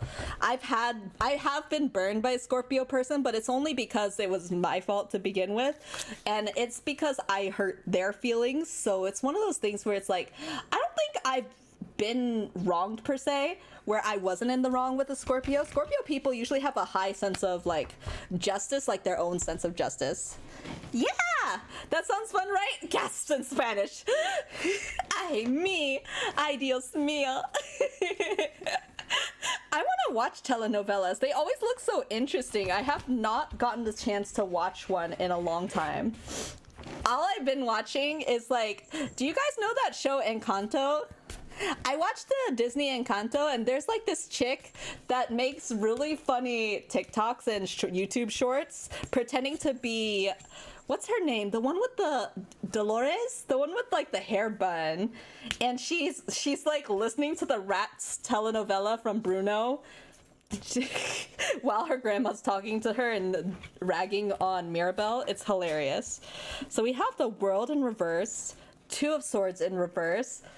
And what's the last one? The grandma in Encanto is big in telenovelas. Oh, for real! We have kind of like our own structure in Asian families. Like my grandma is also kind of, whoa, this card is beautiful! But sometimes like grandmas chill out when they reach past a certain age. Is that not a thing too? It's like how when you see the pictures of Asian women as they grow up, they had like the mushroom cut as a kid, then they had just like long hair or hair up in a tied like clip or something, and then suddenly when they hit like 60 or 70, their hair turns into an afro, like the really curly permed hair. That's like kind of like how I picture it. When I go to my grandma phase, there's gonna be a time when I'm just like good, like the actress. I love the actress. I need to find that video again. Oh, do you guys want to see Mocha? Excuse me. Mocha, come here. I might get big for a second. Hold on. Mocha, come here. I'll mark it on the thing too. So for anybody who does want to see, this is Mocha. Hi, Mocha. This is Mocha the puppy. Aha. He's got like gigantic paws. Hi, puppy. We're borrowing him from my parents just for a little bit. Excuse me. Paws and a bell, yeah. The bell is a lucky thing for us because otherwise we would lose him. He's so small. He's like 2 pounds right now. 2 pounds of fluff. He weighs like nothing. Okay, let me see. Sorry, I'll redirect my focus. I get distracted easily. Okay, it's the world for Scorpio, and we're just living in it, as always. So with Scorpio, this is what we learned last year, so this past year. Closure, shortcuts, stalling. This card reverse indicates you might lack closure due to an inability to let the past go. Alternatively, you might be taking shortcuts towards the completion of your grand journey, robbing you of the life lessons needed to make the travel worthwhile. Mocha's adorable. I know! I love her! I love him so much. He's been getting along with my dog Latte, so I'm really happy that they get along so well. Latte, though, he hates it when Mocha tries to bite him, because since Mocha's just weaned off the mother, he keeps trying to bite for Latte's tibbies, but he doesn't have tibbies since he's a boy dog, so Latte's been like, grr, when it comes to that. Let's see. Wow. So I think for Scorpio people this past year, maybe you either, so there's two things it could be. You either just came to the completion of one of your journeys and you're kind of reluctant to start a new one because this past one was so successful, or it's kind of like the sadness of closing one door but not seeing the next door that opens. Or it could be that you're still in the middle of this journey, but the reason it hasn't come to an end is because there's something in the past that's weighing you down and you're not able to let it go. The moment that you let it go is when you can walk through that door or finish up this journey. There's something that is holding you back. It's kind of like, you see this character here with her luggage? I think it's almost as if you overpacked. It's, in the most literal sense, baggage. You're holding on to too much baggage that it's hard to essentially fly. Because the other thing you'll notice is that this person looks to be a traveler, but almost also like a pilot. You can see like the pilot, the head goggles. You're not able to travel or go as far as you want to because you're essentially holding yourself back. So Two of Swords, this is the lesson that you're gonna learn next year. And the Two of Swords is in reverse. So Two of Swords in reverse means stalemate, aimless immobility, confusion. You might struggle with this for a while because the thing is, the World and the Chariot both kind of deal with movement. The Chariot is someone who typically rushes forward, while the World is someone who's well-traveled. They come to the end of their journey. And Two of Swords, this is hinting that you might have remained in a state of indecision for too long. Pausing to tap into your intuition is one thing, but you can't put off making a choice forever. Maybe this choice is really difficult that you're trying to get to. Try not to let confusion or being emotionally overwhelmed lead you towards one option over another. You're stuck between two options and you don't know which is the right answer. And I think this is gonna be the key to closing this door, whatever this answer is. So you're kind of putting it off because since you're not sure which answer, you're kind of like, maybe if I wait long enough, the right answer will happen. But it's not gonna just happen, guys. You have to make a decision and you're stuck. So the Chariot, this is the person that's gonna help you figure out that decision. So the Chariot is, let me see, lack of direction, lack of momentum, and ego. Wow, they sound just like you. The Chariot may remind you to focus on your goals. Perhaps you're lacking motivation or direction, or you're too focused on yourself instead of the goal at hand. Alternatively, it may suggest you're out of balance and too focused on your goals, and that you're losing track of the world around you as you hurtle forward. This person seems like, how to put it? They seem clueless.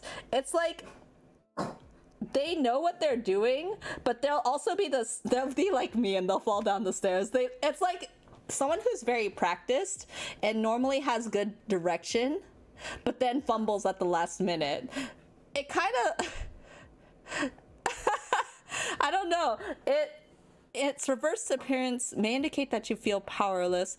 I think it's someone who seems like they have their stuff together on the outside, but on the inside, they're fumbling the bag.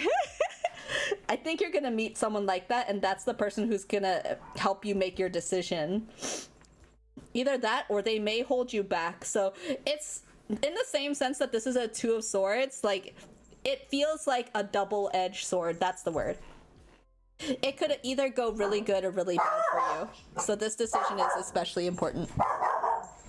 Sorry, I got mail! I think. Yay! I got mail! I got a better donut, guys, that I can put my booty on. Yay! Okay. No, I don't want to put this away yet. Sorry, I got excited about the cushion, guys.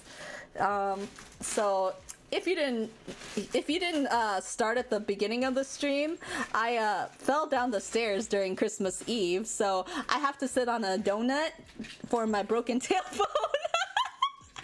So I ordered a fancier donut. It's like, you know, like regular donuts are like your Dunkin' Donuts, like your basic glazed. This is like your gourmet restaurants that are from your local bakery down the street, and they make everything by hand and fresh off the bakery press in the morning, and you have to grab it right then and there. That's like me right now. This is my fresh gourmet donut. Thank you. Yay. Okay. This was my old donut, just to show you guys. It's like a pool inflatey, you know, like a pool floaty. It's going over there. This is my new one. This is like going from an office chair. Was it like a Like a folding chair. Oh, that's nice. It's like going from a folding chair to a to like a gamer chair or an office chair, like a nice chair. That's nice. Which way is the right way? This way, I think. Yay! I got a nice new cushion. Okay. Let me get a... Sorry, I got distracted. That looks way more comfortable for real. It's... You know how, like, when you wear a pool floaty, it still feels like you're sinking in the water? I used to be very scared of swimming because of this. Like, help, I'm drowning! That's like me as a kid. This feels like the same instance of, like, grasping... My butt is grasping onto the donut, trying to hang on. Now I feel like I'm well supported. I like it. I like it a lot. Sorry, I've... Booty. Booty. Okay, let me see what message we have for Scorpio. Crow spirit. Co-create with spirit. You need to follow your intuition, and if you do believe in a higher being, you might need to ask for the right answers. I'm gonna be honest. Even if it's not the higher being, if there's someone that you really trust, you might need to co-create with them.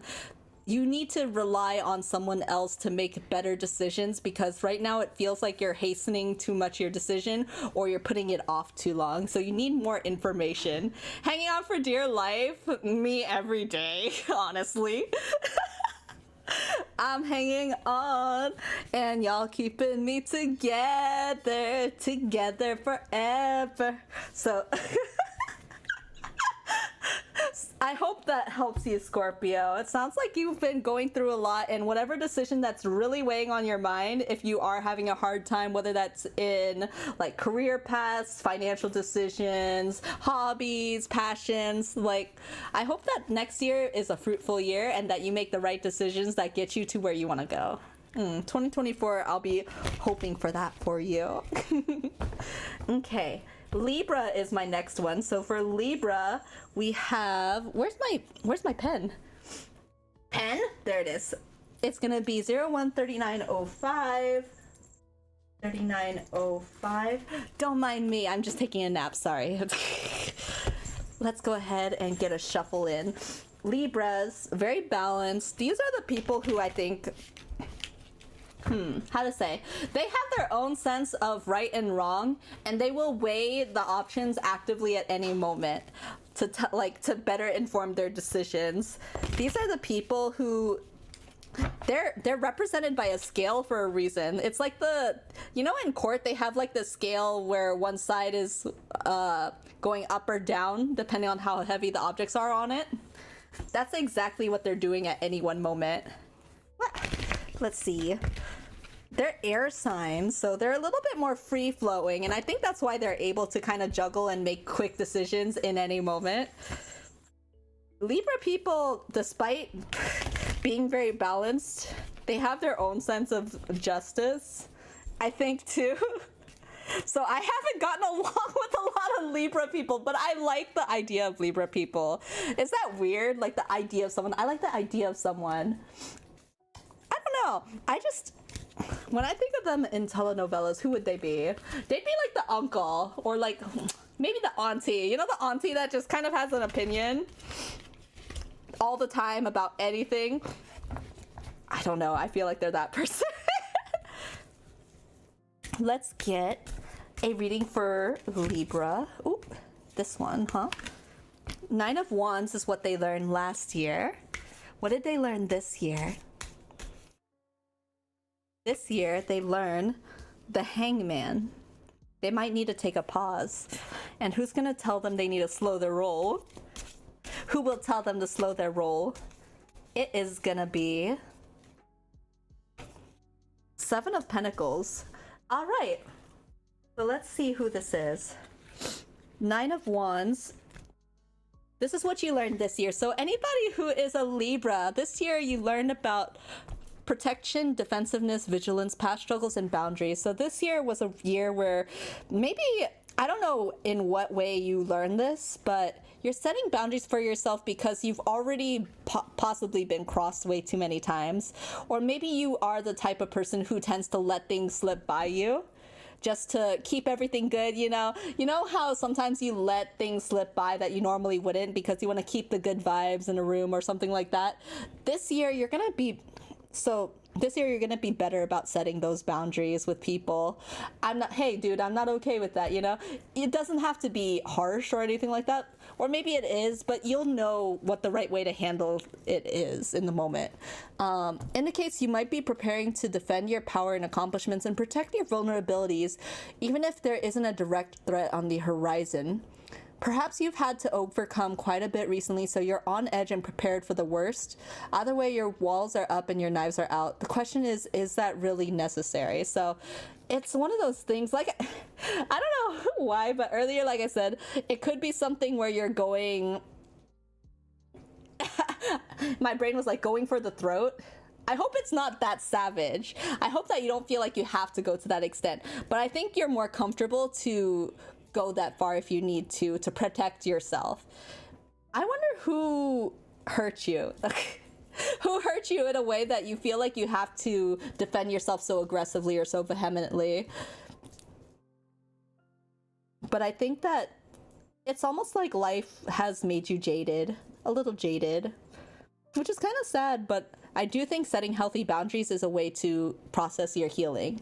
So, Hanged Man, this is usually a time of pause that's necessary for personal growth. You don't always have to be moving forward. Sometimes the best way to move forward is standing still. Think about like an escalator, not escalator, what do you call those? Like I think about it as like airports, when you go to an airport and they have those, long hallways, and you can either walk the long hallways or they have like the little electronic floors that moves you forward. You could be standing still and moving forward. That's kind of like where you're at right now. New perspectives, letting go, pausing, and trust. The little fast lane. Exactly, you're in the little fast lane. So this year, I think you're letting go of the stuff that's hurting you, the stuff that makes you rigid, the stuff that makes you snap back and bite.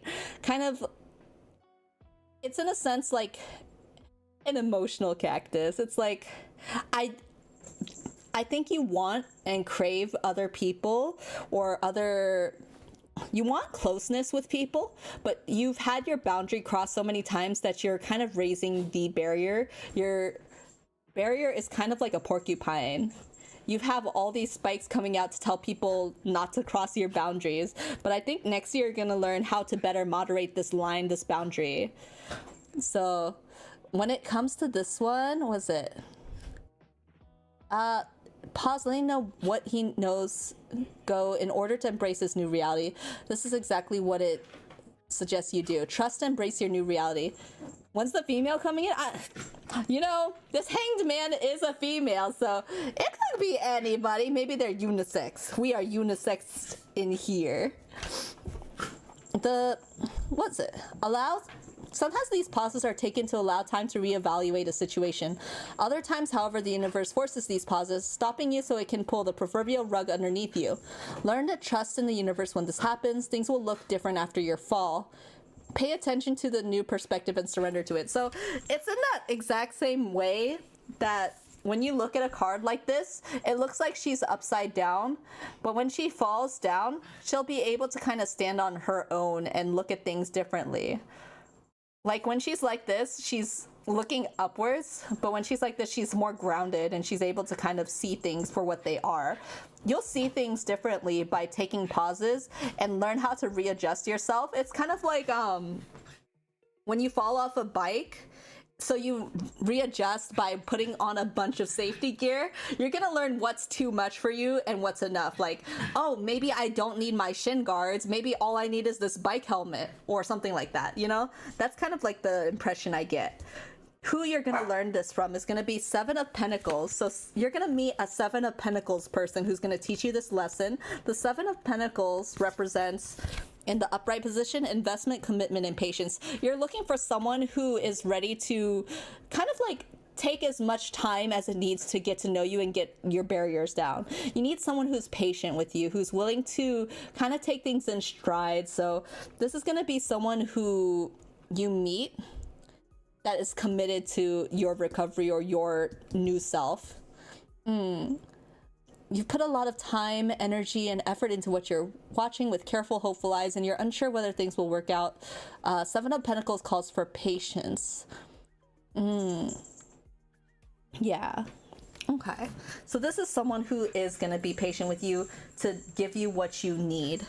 So let's do a oracle reading here for you. So the oracle reading here, wow, is going to be, wow.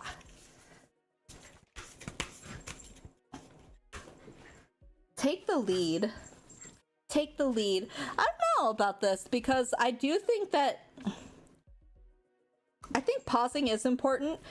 This is a stag, which to me is basically like a deer, so it's almost like a deer in headlights. Sometimes when deers pause, it's not because they want to get hit by your car, but in nature, pausing can sometimes make them believe that they're dead so that they don't get attacked or eaten. So in a sense, I think that it's like you're bracing for a car, but actually what you're bracing for is other people out there. So you're kind of like reevaluating the situation. That's what I'm taking it as. Take the lead. You kind of need to put a leap of faith into it is what I'm getting.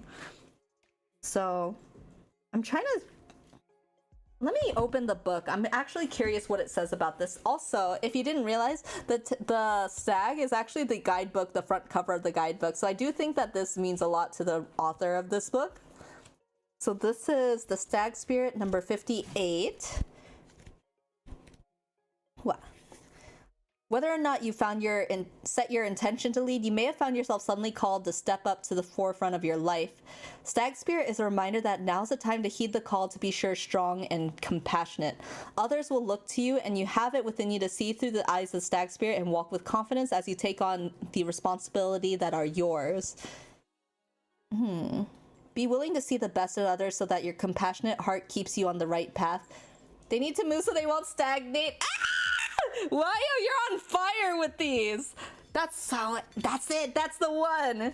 That's the one.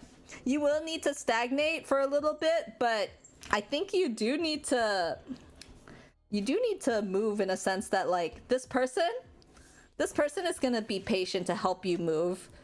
They're going to help you force your perspective so that at that time when you're ready, you'll be able to move and make the right decisions. So stagnate. I hate that I'm like this, but I also love it when I meet other people like this.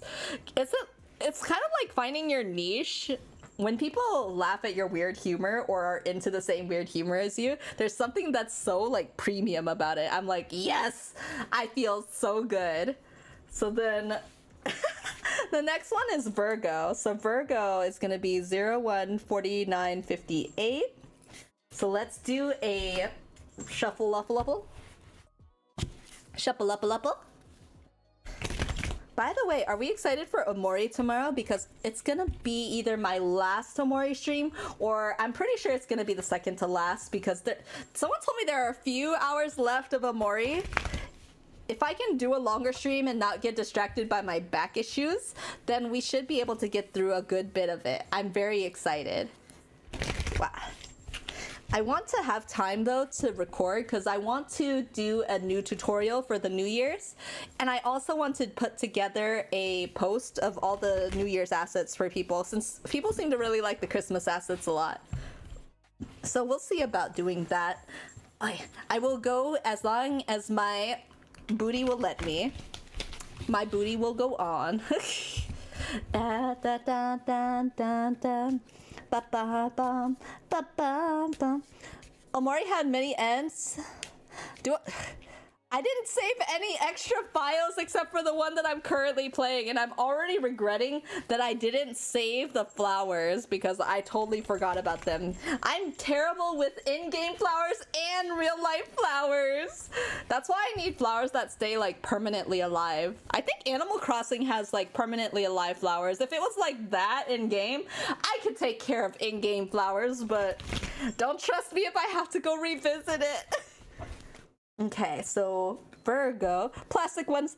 That's, you know what's funny? I asked for plastic cacti because I couldn't keep real cacti alive. So I got plastic cacti for Christmas as decoration for my office. It's Nine of Cups in reverse. Spilled opportunities, perhaps, for Virgo. Let's see. Wow. Lego flowers too? Lego flowers are beautiful. I'm surprised, like, Minecraft flowers too. They're actually really pretty, even without mods sometimes. The plastic ones melt. Are you lighting them on fire like G.I. Joes? I used to do that when I was a kid. I was a messed up kid. We used to take, like, little G.I. Joes and set them on fire with, like, a magnifying glass. Right by the... I remember it was, like, right by the drainage. What? No, like, I grew up with a bunch of, like, guys. Like, I was very tomboyish, so I grew up with the boys instead of the girls growing up. And I remember at this time we lived in a place that had, like, a whole row of honeysuckles on the growing on the fence, so I used to eat those when I was little. But when I was growing up, we didn't have too much to do. We literally played sticks and stones. We didn't have, like, video games when I was your age. So I used to hang with the guys, and they had a lighter. And for some reason, we chose to use a magnifying glass and go the long route of trying to set the G.I. Joes on fire.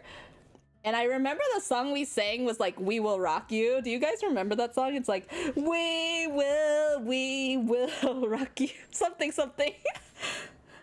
We were weird. Kids are weird.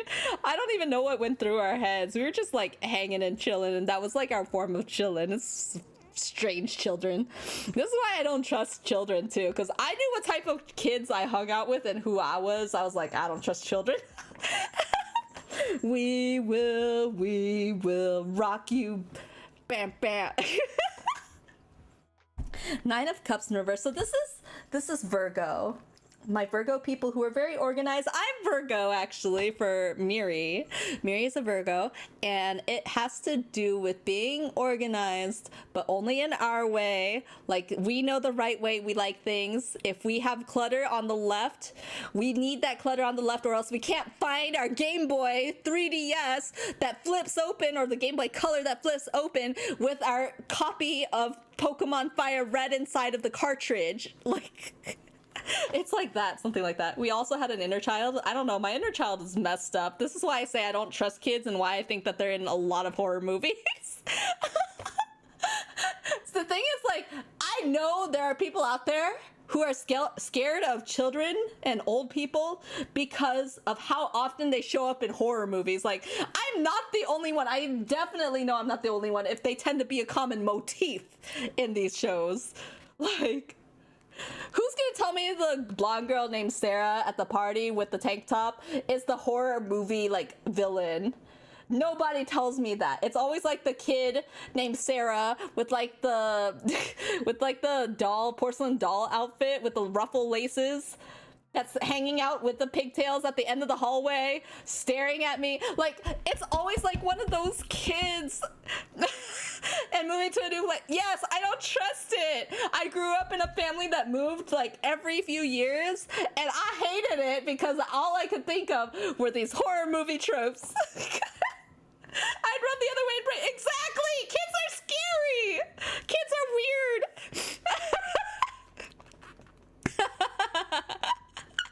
I don't trust it! Oh my gosh. Everybody tells me like, oh, but my kid is cute, or this kid is cute. I don't trust it. I don't trust it. If they're not a puppy, I don't want it. If it's not furry like a kitty, I don't want it. Okay.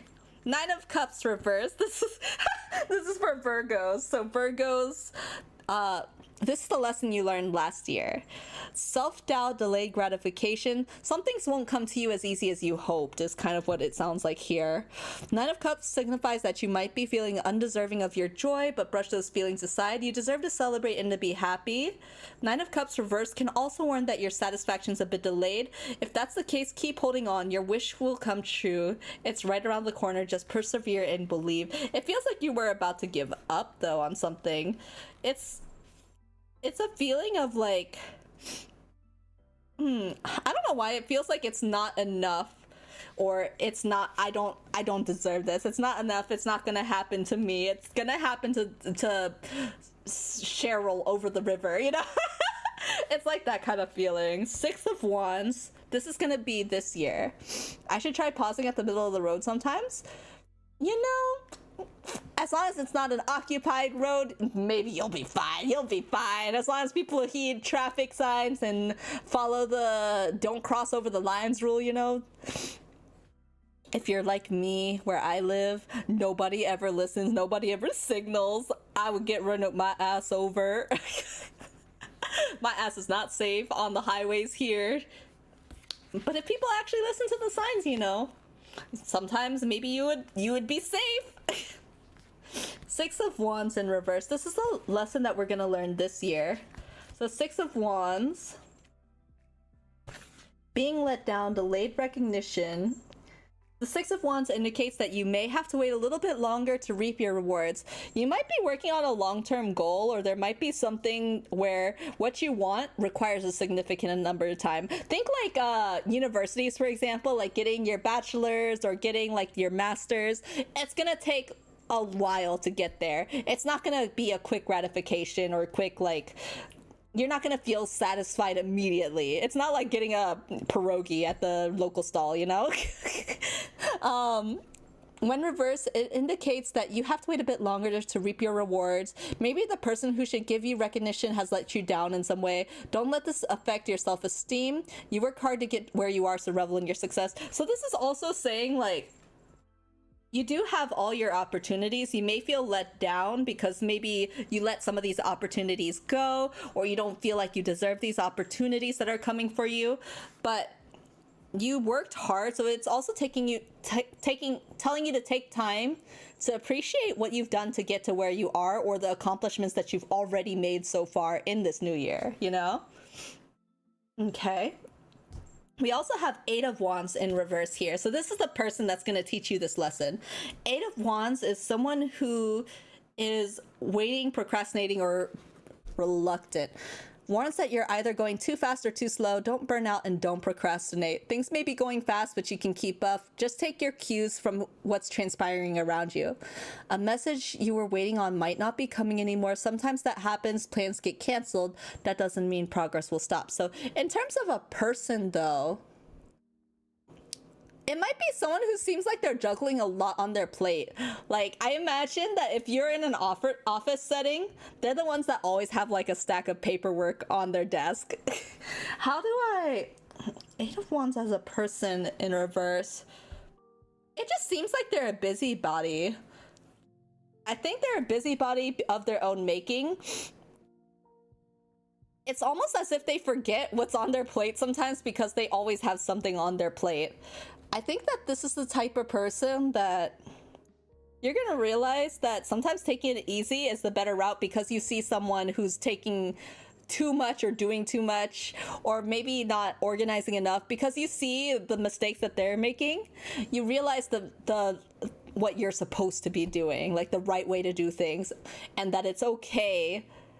So sometimes just be happy where you are and not feel like you have to get it done right this instant, you know? Taking time is also good for you. I just realized I was 8 minutes behind. No worries, Shelby. Welcome. You're back in the present. Wait, I need to pull an oracle card for this person too.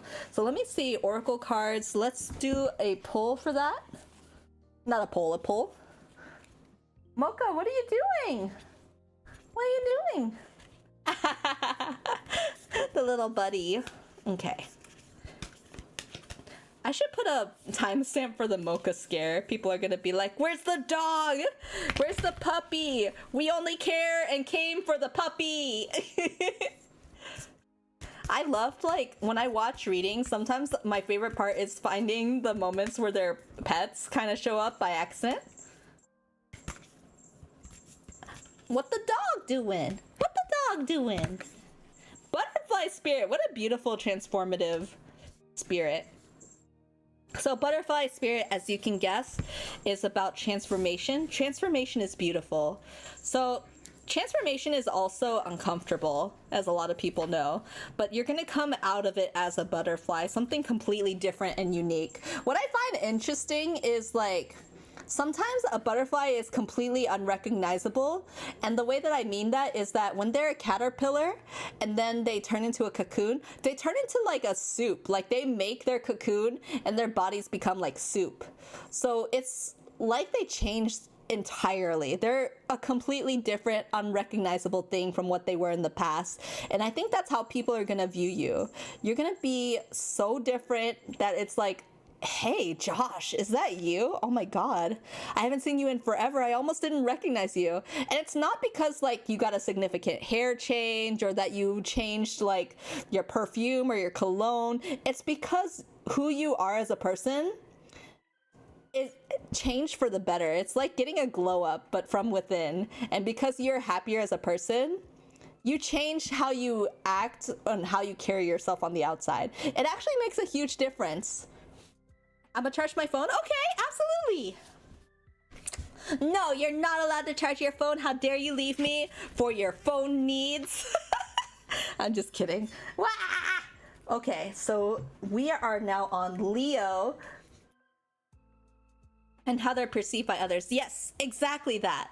Exactly that. The feeling is just like, sometimes I have like these moments of like, not existential crisis, but like, you know, when you think too hard about things and you just, you know, come up with theories and you're just, I don't know, it's like diving down the YouTube rabbit hole in your brain. I just think it's like, what if caterpillars were conscious? When they turn into a soup, how do they stay conscious, and would they still have the same things that they liked or that they cared about as a caterpillar, as a butterfly? Because it's like, if they get melted down into a soup and reform as a butterfly, how do you, I don't know how they maintain their memories or how they, I don't know. It's like, what are they? Are they still considered the same person? It's the same idea as like when you take a ship and you take down its parts and you replace it with new parts gradually, little by little, until you update it into a completely new ship, right? Like it doesn't have any parts from the old ship anymore. Is it still the same ship? I think about that a lot. It's like how they're perceived is going to be different because they have like their glow up, right? But it's still the same ship, questionably, right? So that's kind of like how I feel like people would perceive when they see you. It's gonna be like seeing a completely different you, because you change from the inside out. The substance that you are, you're built with a different substance, like a stronger substance than you were before, and that's why you're able to do so much different than you could before. Like caterpillars they only know how to eat and get into a cocoon, but butterflies, they can fly, they grab nectar, some of them are like, they work together in swarms, things like that. Like it's completely different. It's really cool. I think about these types of things a lot. Wow.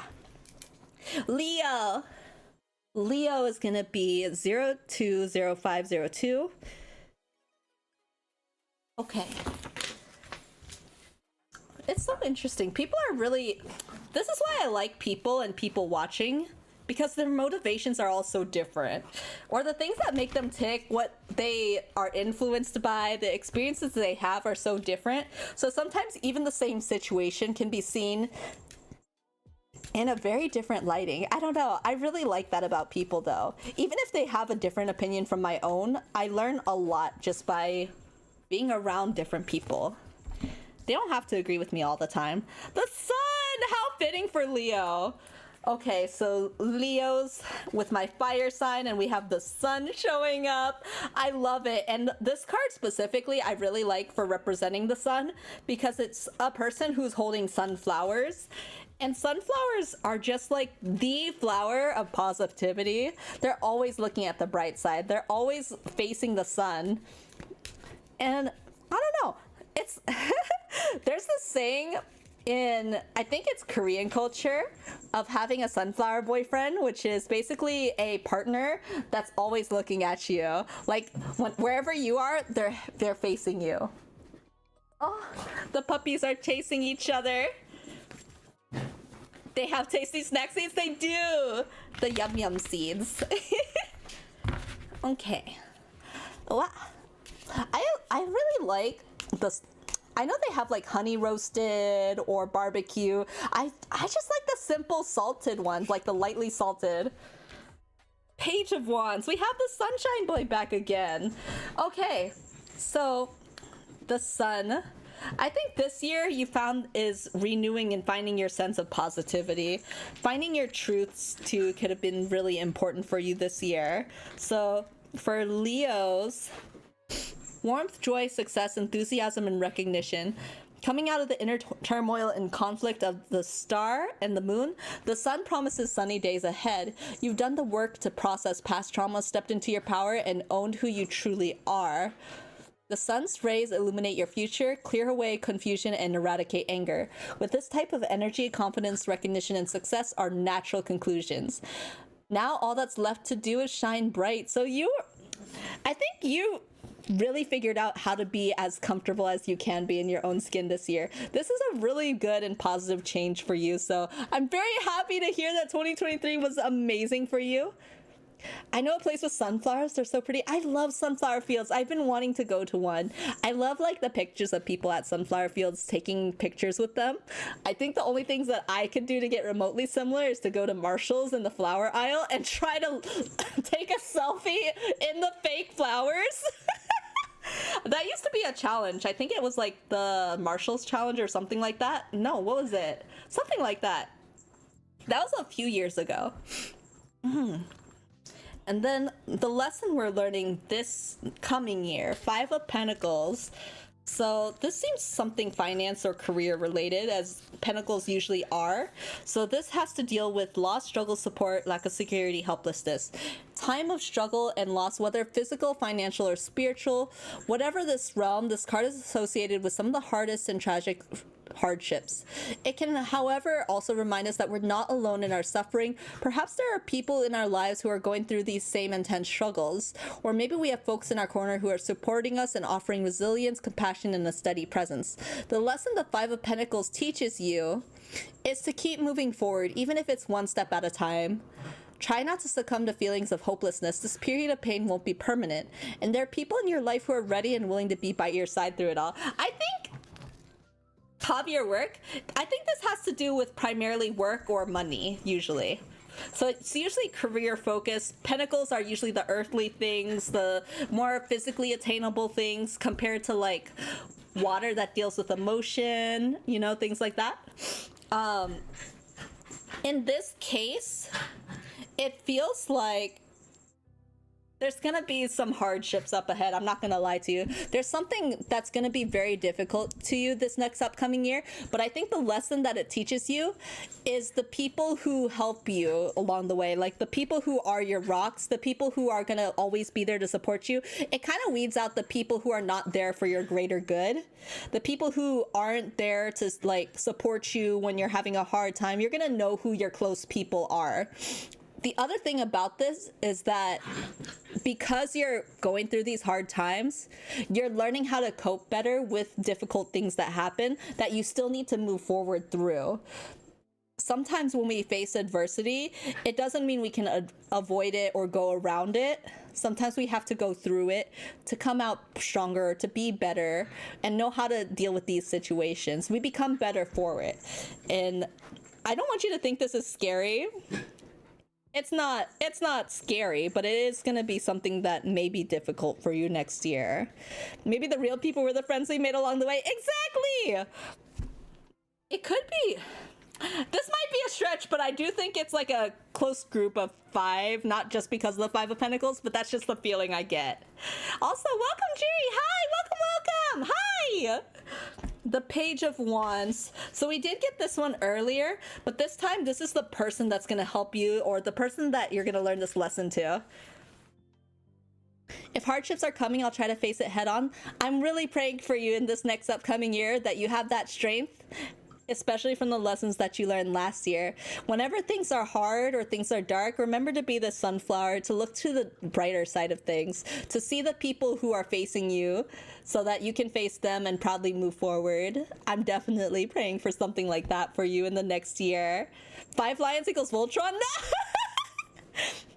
The person who's going to help you the most with learning this lesson, the person who's probably going to be the one right at your side and the person who's going to push you forward and make you, like, when I say that they're like your biggest cheerleader, this person is going to be the biggest, like, player on your team. Like, they're the strongest teamwork, team support.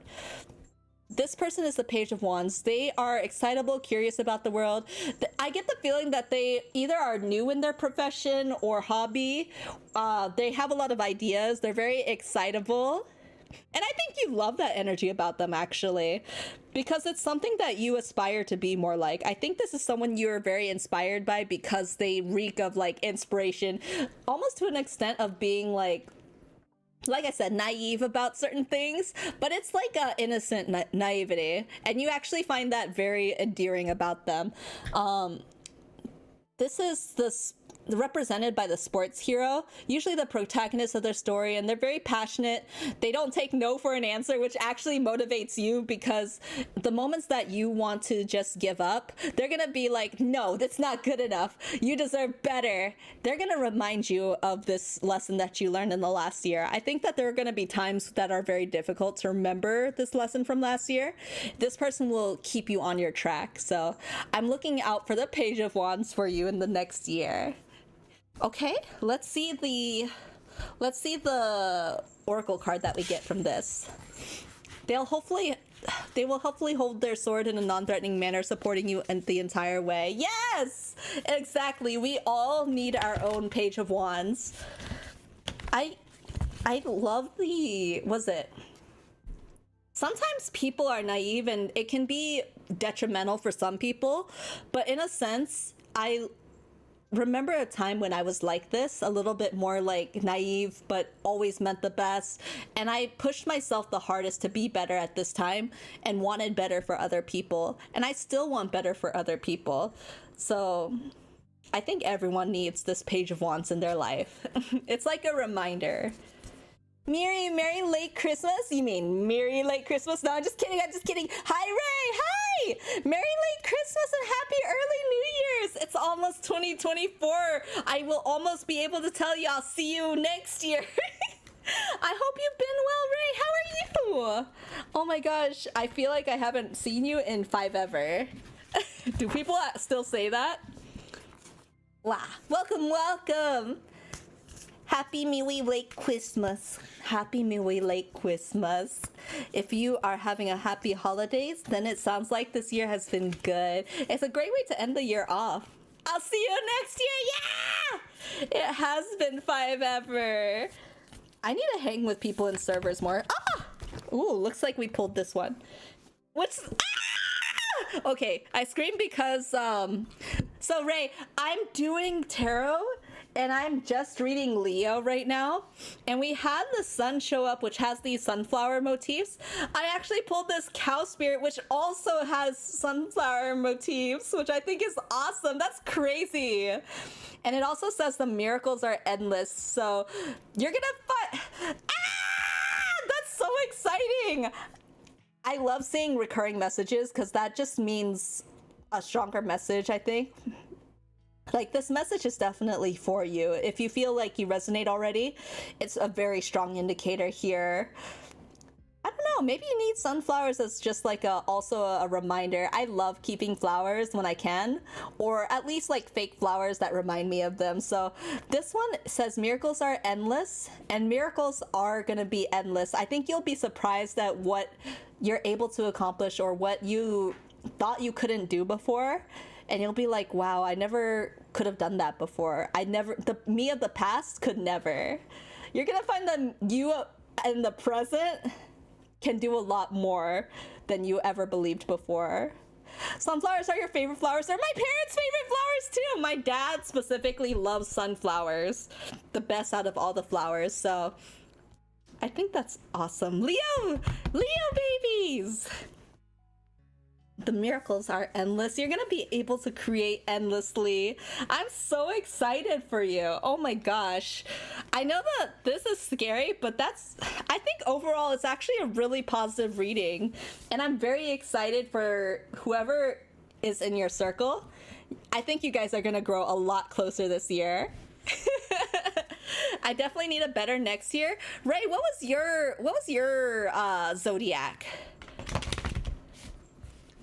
I think everyone honestly is gonna have a better next year. I just have this feeling. I know that it won't be for everybody per se, but I think a lot of people are gonna find that this is gonna be their year. I keep saying it because the more that you say it and the more you believe it, you can actualize it into happening. Most people don't believe in manifestation, but manifestation is really, it's what you make of it. If you believe that you'll never cross a hurdle, you never will, because you've already set that mental block and that mental barrier that you're not gonna do it. That's why I really encourage people to set checklists or set like goals. You can set like dreams in like a journal, like a dream journal. That's what me and my friend want to do. You could visit that back, because I do feel like it's not about goal setting in a sense of like, I want to lose 10 pounds next year, you know? It's not like that. It's like a lifestyle change. It's like, I want to make the change to eat healthier because I want to be around and play harder and longer with my dogs who deserve it, you know? Stuff like that. I think you're gonna realize a lot of things happen because, not because you will it to happen, like not because you're not doing anything, but because you have a different mindset, you're able to tackle issues that you couldn't before and see a different perspective on it than you could before. I hope to have a better next year. I'm falling behind. There is still plenty of time. There's still even a few more days left of this year. If you are able to make those changes now, I definitely recommend to get started. Don't wait till the new year, because if you keep waiting for the next goalpost, you're never gonna find that happiness in this present moment, you know? If you keep pushing back your goalposts, I'm gonna be happy when 2024 starts. I'm gonna be happy when I get that new job. I'm gonna be happy when I get that girlfriend or boyfriend of my dreams. But those things don't make you happy. You're not happy because you're choosing actively with those statements that you're not gonna be happy until these things happen. If you're happy now in the present, if you choose to be, because it is a choice, I do think that it's oftentimes a very difficult choice for people. It can make the difference between having a good day or a bad day, or even a good year or a bad year. Virgo? I just did Virgo. It was like 014958. What did I say for Virgo? I can't believe I just read it and I can't quite remember. I'll have to text you the timestamp for it. I had a decent first half of the year. The second half definitely made it hard. I feel like this year was particularly hard for a lot of people. I don't know exactly what it is, but I do feel like a lot of people had it really rough. Myself included, this year was not particularly like the best for me, but I'm determined to make next year my year and make it a lot better. And I'm already starting on my new goals too. Your goal is to eat a really nice steak. Boom, done. I already had a really nice steak. See? Start your goals now. Who wants to wait till the new year to have a really nice steak? I'm gonna eat that steak right now. Oh man. So me and my partner set a goal. This is gonna be now, we're on Cancer, by the way. Me and my partner set a goal that we want to go out on one of our birthdays. We're kind of tight on money right now, but on our birthdays, we want to go a little bit spendy and go to like a Brazilian steakhouse or something. We want to be more comfortable with eating like kind of like up there food, like pricier foods, to treat ourselves on those days instead of just being like all the time very strict with ourselves, because moderating ourselves hard, while moderating is important, moderating ourselves hard makes us kind of miserable is what we've learned. So if we can do a little bit of treat or something, you know, it's just nice to treat your partner or just to be with your partner celebrating certain milestones, even if it is a little bit outside your means, you know, if you're able to afford it or able to kind of like push a little bit more, it's kind of nice, you know? It can do a lot for you mentally. and just put yourself in a better place. Three of Pentacles reverse. Cancer, my crabbies. My last few months at work have been le poo poo. Oh no! I totally get it. This past year has been horrible for my work performance, and I had to have a sit-down talk with my boss about where my mentality has kind of been lately.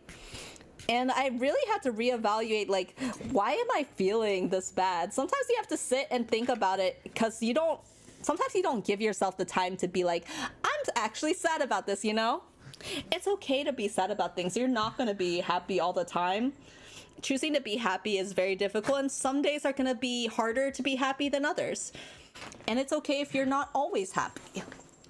It's one of those things that I think having other emotions or having a variety of experiences help you to have a more colorful life too, even if it doesn't seem like it in the moment. And there are going to be ways to change and to make things different or better for yourself. I know for sure that there are circumstances that will change for everybody. I really believe that things are going to be a lot better in the new year. I know I keep saying it. Like I said, I'm manifesting good feels. I have a good feeling about it. And I'm really hoping that my good feeling spreads to you guys too. That you guys will definitely have a good evening, you know? You guys will have a good new year. This was my first time watching. I'm glad I stayed for some reading. It's already late here, but have a great rest of the stream. Thank you for staying, and oh my gosh, welcome. This is your first stream.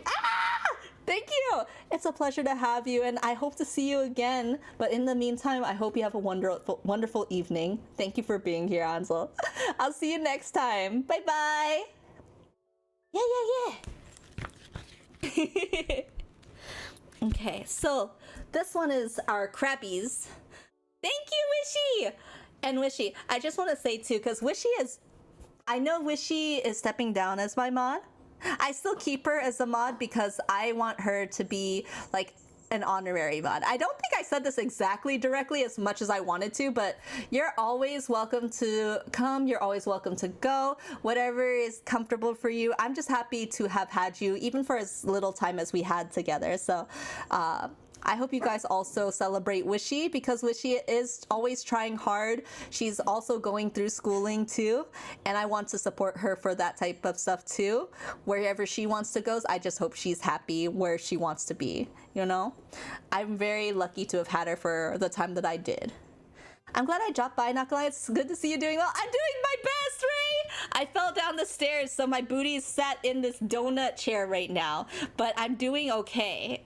Wishy is great. She is great. I love her. I love her a lot. And then Three of Pentacles. So this is the crab of the Zodiac. Let me see here. Three of Pentacles in reverse. This is a lesson that we learned last year, the Cancers, our Cancerians. So, disappointing results, imbalanced dynamic, poor workmanship. There was a collaboration that maybe didn't work out so well for you. I think in this past year, there was a collaborative work that you were working on that didn't have the result that you wanted. So there might be a breach of partnership, contract, or commitment, or there could be unequal efforts from your collaborators on this project. I think this was a lesson to you that there are certain people that you maybe, the best example I get of this is like, there are work people that you're like, I would definitely get along with them outside of work, but I would not get along with them in work. I have some people like that. Sometimes I am that person for some people, but there's gonna be some people that don't necessarily fit just right with the scheme, like with the, not the scheme, what is it? The goals you have in mind. Hi, Mocha! Baby! Hi, baby! Eggy! Come here, Eggy. Oh! Oiko! Aiko Eki. Come here. Hi, baby. One more look at the baby. Hi, baby. Hi, baby. He wants to be a VTuber. He's trying to take over my face. Oiko. Eggy. Eggy, can I flip you over? Would you be okay with that? Eggy. Hi. Oh, oi. Hi, Eggy. What the dog doing? The baby. Hi. Hi, baby. Mocha turned off the candle. So true. How dare you, child? Sorry, baby. Oh, God. Oh, God. Who let the dog out? Woof. Woof, woof, woof. So, I guess that's the end of my candle, true? But, Three of... Sorry, I got distracted. Three of Pentacles in reverse, so... Your goal can be achieved only if everyone's willing to step up to the plate and put in the work, including you. So it might just be that you found out workplace imbalances, or certain people that you're collaborating on for different projects maybe weren't the best people you chose. So then we have here, Seven of Swords is the lesson that we're learning in the new year. So Seven of Swords is in upright position. Deception, underhanded behavior, cheating, sabotage. Some sneaky, shady business is going down. You may feel robbed or betrayed, and if that's the case, this card encourages you to look at those around you and investigate their motive. The hand that stabs the blade into your back could be theirs. Alternatively, this card can warn you to analyze the methods you're using to achieve what you want. Are you the one who's being duplicitous and evasive? Are your intentions pure? I think... Can I be... So I'm gonna be real with you. I'm not even gonna ask if I can be real with you. I think this is actually you. I don't think you're... Like, it could be that someone's stabbing you in the back, but I think that you're not happy with the results you're getting, especially after this collaboration. So I think that it's asking you to reevaluate why you want this. Like, the thing that you want, why do you want it? How badly do you want it? And is it worth doing what you have to do to get what you want? Like, it's asking you to reevaluate. The Six of Swords, this person, this is the in upright, moving on, perspective, letting go, progress. This person is the person that's ready to move forward, leave the past behind, more than ready to bid farewell to the negativity, toxicity, and destructive habits and environments you previously indulged in. This new mindset will help you acquire a different perspective and steer you towards better situations. They're gonna steer you back on the right path, it sounds like. Six of Swords, Seven of Swords. It's interesting that they're the same suite, just like one different. And the only thing that I want to say too that I'm noticing is that these cards are yellow. These are the cards, of course, representing you. And then this is the card that's different. This is the other. This is the other person. And the same way that this is a different color, this is actually a different perspective that's being introduced to you. It's like you only know this much. I liken this to like being at a, letting go of that extra sword. I liken this to being like at a like an art gallery. And you know, if you're standing in front of the art gallery, you're 2 inches away from the painting, you can only see like this much of the painting. But when you step back, or when you have someone who is stepped back, this person sees the whole picture or a different part of the picture than you do. So because of that, I think you need that other perspective to teach you that you may be in the wrong direction, or you might be looking at things differently than you should. I think this is the person who's going to help you heal and progress forward, because you're kind of stuck. I think you're realizing that you're stuck because you feel slighted by this mishap here. This person's gonna help you move past this bad collaboration. That there are people you can trust. I think you just feel jaded at the moment. That's what it feels like. So let me do an oracle pull here. So an oracle card here. Wait. Oh my gosh, it just smells like smoke now. I should have gotten the... Well, I didn't expect the candle to go out, so I really wish... I really wish I had the lighter so I can relight it. Oop, there we go. So let's see what the oracle message is going to be for Cancerians. For Cancerians, it is gonna be the message of the Nightingale. Love is all around. So interesting. The Nightingale spirit here, it's saying, how to say, I think you need to look beyond yourself, look outside of yourself. It's kind of interesting because the nightingale is a bird that's perfectly capable of putting out their own song, but they're standing above like these other instruments that are kind of putting out music for it. They look kind of like flowers, so it's almost like benefiting them, but stop, I'm laughing! Is it just me? But you look pretty smoking today, bro. Bro, thanks for noticing. My guns, they be, I might have, you know, buffed them up. Nightingale spirit, love is all around. So it's interesting. It's interesting that they have these horns here. And they're attached, but they look like flowers, which is something that I'm presuming that nightingales, you know, benefit from, like birds with flowers. But it produces its own sound, and it's a different sound than the mocking or the nightingale, which is actually staying silent in this picture. In this picture, you can actually see the music notes coming out of this like, is it a gramophone? Some kind of like musical instrument. It looks almost like a horn. I think that you're kind of, it's almost like the phrase I get is facing the music. Let me see what it says about nightingale spirit. I want to actually hear a little bit more about this. So the nightingale spirit, love is all around. In the darkness of night, nightingale's spirit sings her song of love and hope, a harbinger of dawn to remind you that the sun will rise again soon. You're so loved, and the illumination song of the nightingale spirit calls you to a new level of self-awareness and connection with the light. Yes, there's shadow and darkness, but love and prosperity exists everywhere.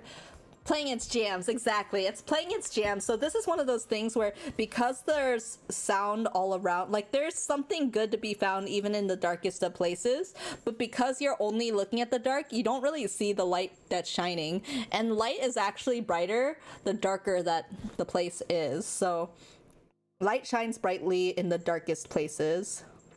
And this is the person that's going to show you the light. So you need to find this person. What's interesting enough is like this new perspective also matches the color card coordination here. So you'll see that both of these cards are like this greeny blue color, whereas yours is yellow. Even on the spectrum, like this is the cool tone spectrum, this is the warm tone spectrum. You need to flip your perspective like almost completely, and you'll find that things turn up differently for you. The only thing faster than light is darkness, bro. What? Is that an actual saying? Do people say that? Gemini. Gemini babies, 23413. Okay. So let's do a shuffle up a little. Shuffle up a little.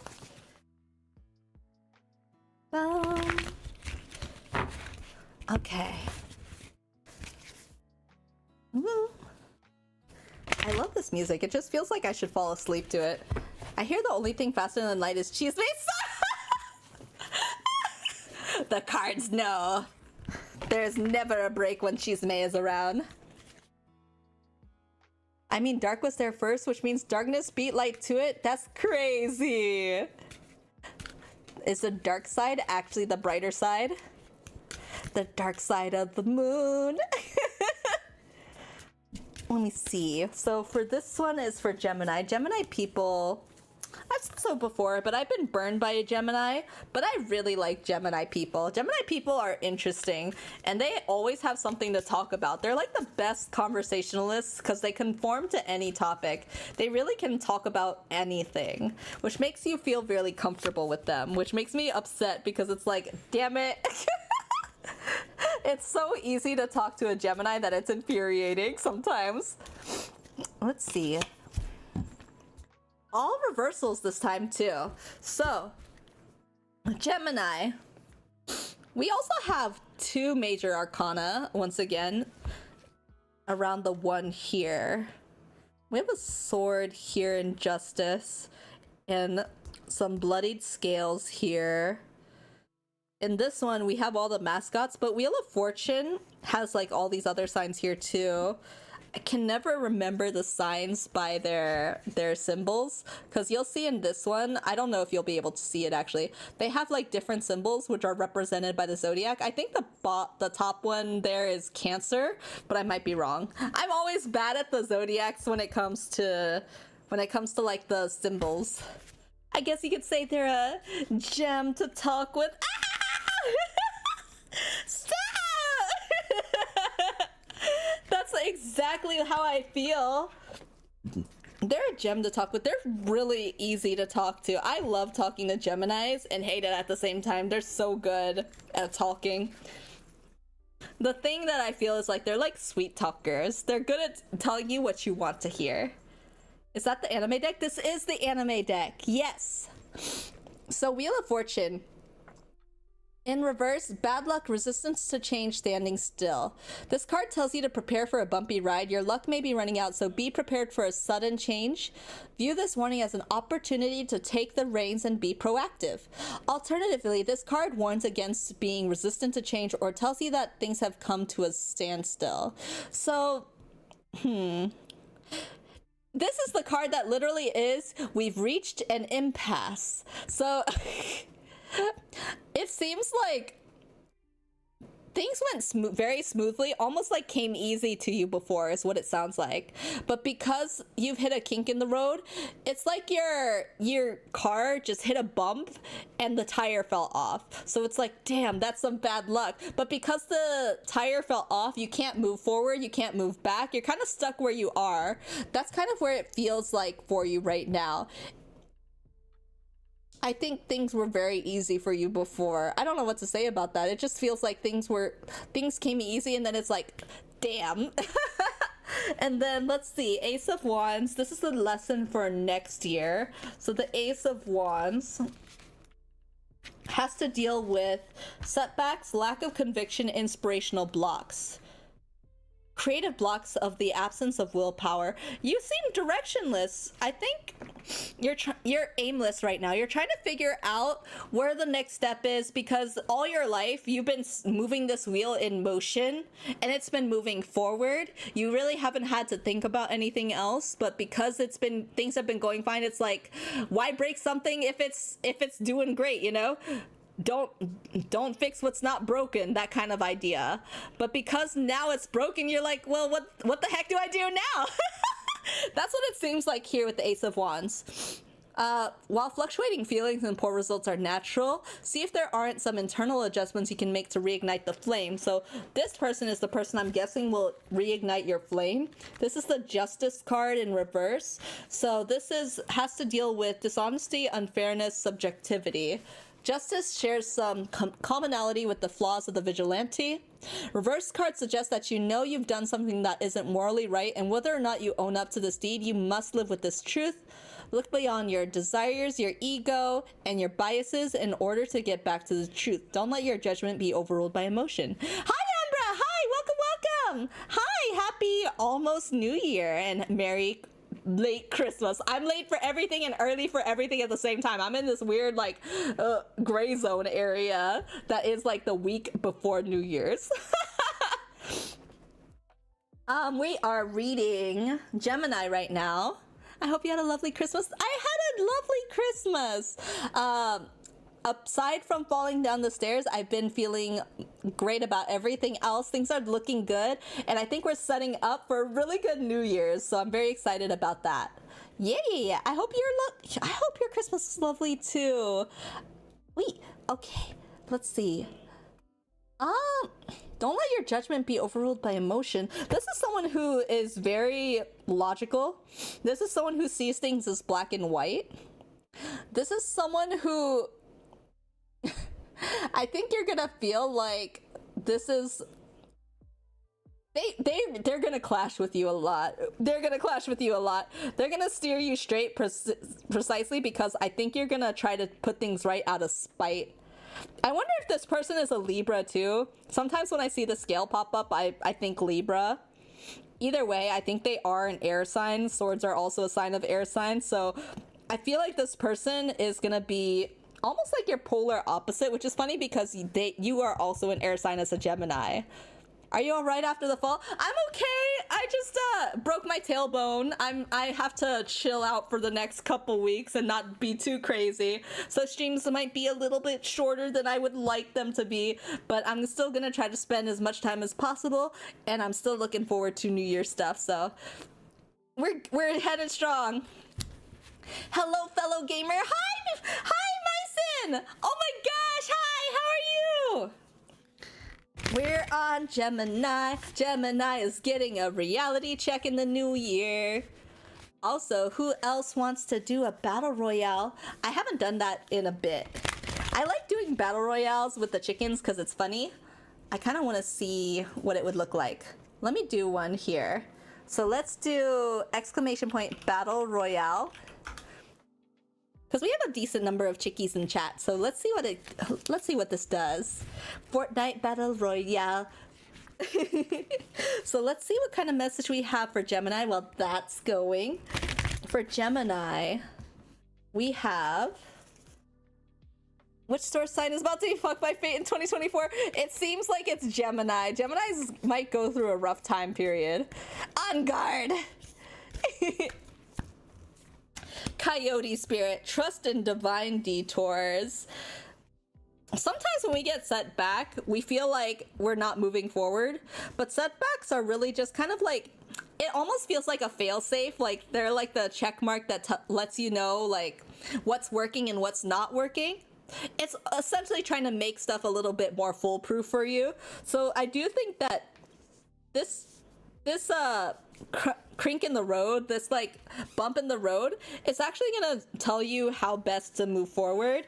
Coyote spirit, it's kind of funny because I was watching, oh my god, wishes after my butt. Ah!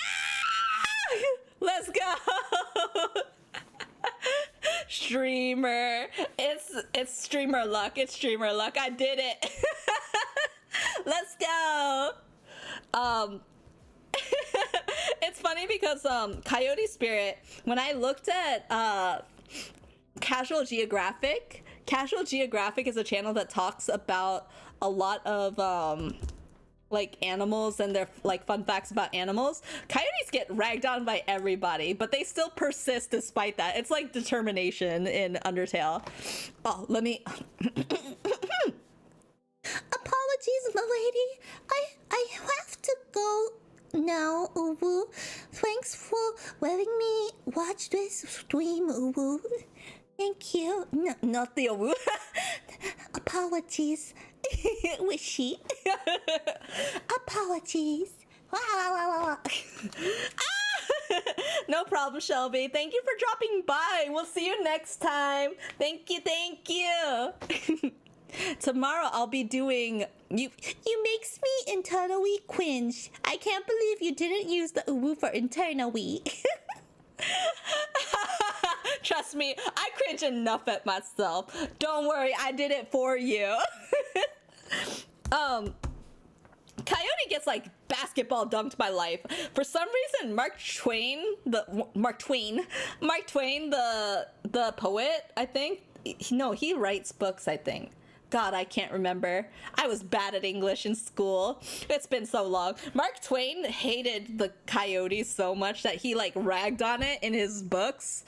And so everybody thought coyote were like vermins. That's why they get ragged on by like the Looney Tunes and stuff like that. It's all because of Mark Twain, basically. So they're still persistent though, and they still find a way to thrive despite all of that. And I think part of what helped them to thrive is through their own type of adaptability. Why is English so hard? I love the persona, Mui. You're such a character. What a charisma. Thank you. Flips hair like the Barbie movie. I am also Knuff. So I think that what you'll find is, and I don't know why this comes to mind, divide and conquer in a sense. You're gonna find a way you're clever enough to find a way to adapt to situations that aren't even beneficial for you. So when this adversary comes up, I think you are gonna learn how to buckle up, Buttercup, because you want to, it's almost like out of spite of this person, like, I am gonna keep living my best life, I'm gonna keep persisting just to spite this person. And it's funny because I think in a sense you learn from this person, because look at this also. Doesn't necessarily fit this pink card, but green versus red, you also have that in here too. It's like you learn something from them by being around this person, even if you don't like to admit it. This is someone that you're not gonna like, but you will adapt and you're gonna conquer because of this person's lessons to you. So you're gonna hate it, but it'll be good for you, I promise. Let me see. Taurus babies, 24635. So for my Taurus babies, my immovable, some people say they are boring. They're very dependable though. And they are some of the people who are the best to like seek advice with. They're typically, for me, very well learned. I don't know how to say it. They're smart. They're very intellectual, is what I found. I'm close. Yes, I know Wishy is also an Aries, so I'm very excited to get the last but not least, you know? Last but not least is my Aries babies. So let's see here. We have the King of Cups in reverse. Who else? Oh, Mocha fell asleep. King of Cups in reverse. 10 of Pentacles upright. And lastly, I'm gonna take this 3 of Wands, and I'm not gonna take that other card. So we have 3 of Wands in reverse.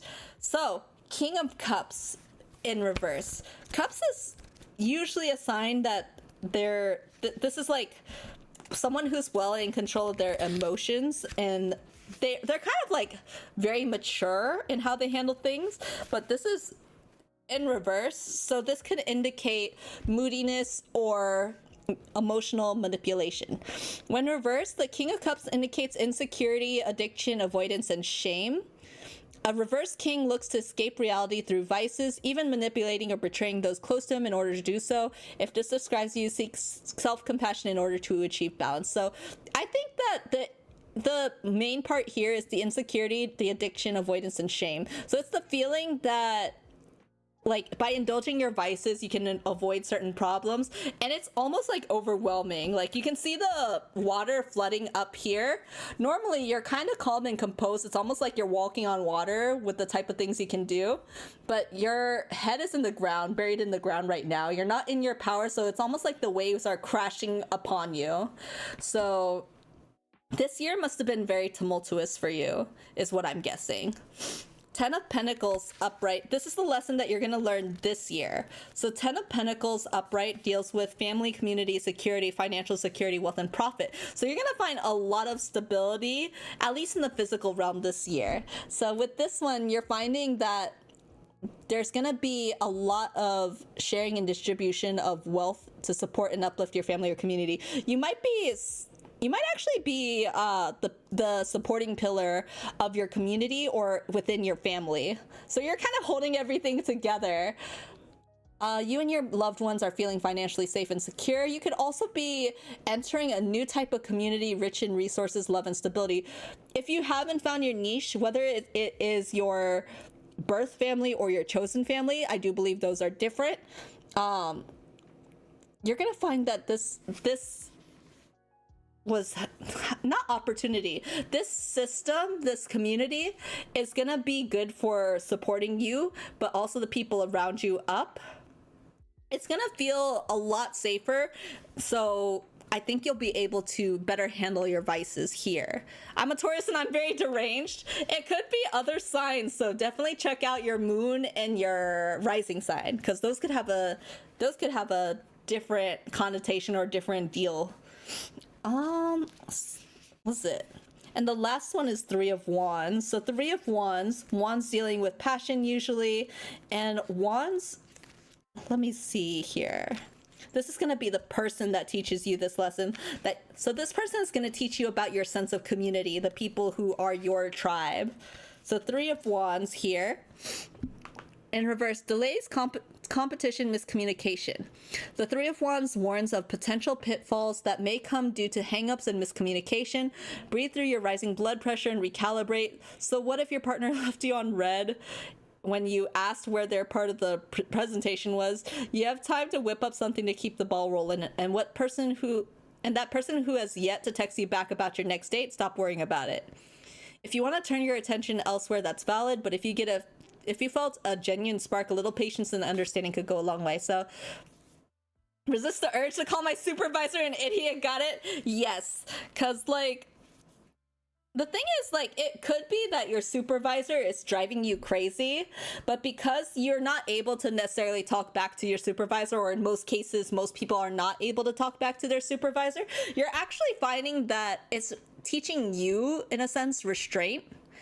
And teaching you, like, you can come home and relax and complain to your family, and you feel more at ease because you're with people who support you and understand your troubles or your struggles. They understand that, like, your supervisor is an asshole, and this actually brings your family closer together because you feel comfortable kind of releasing that information to them.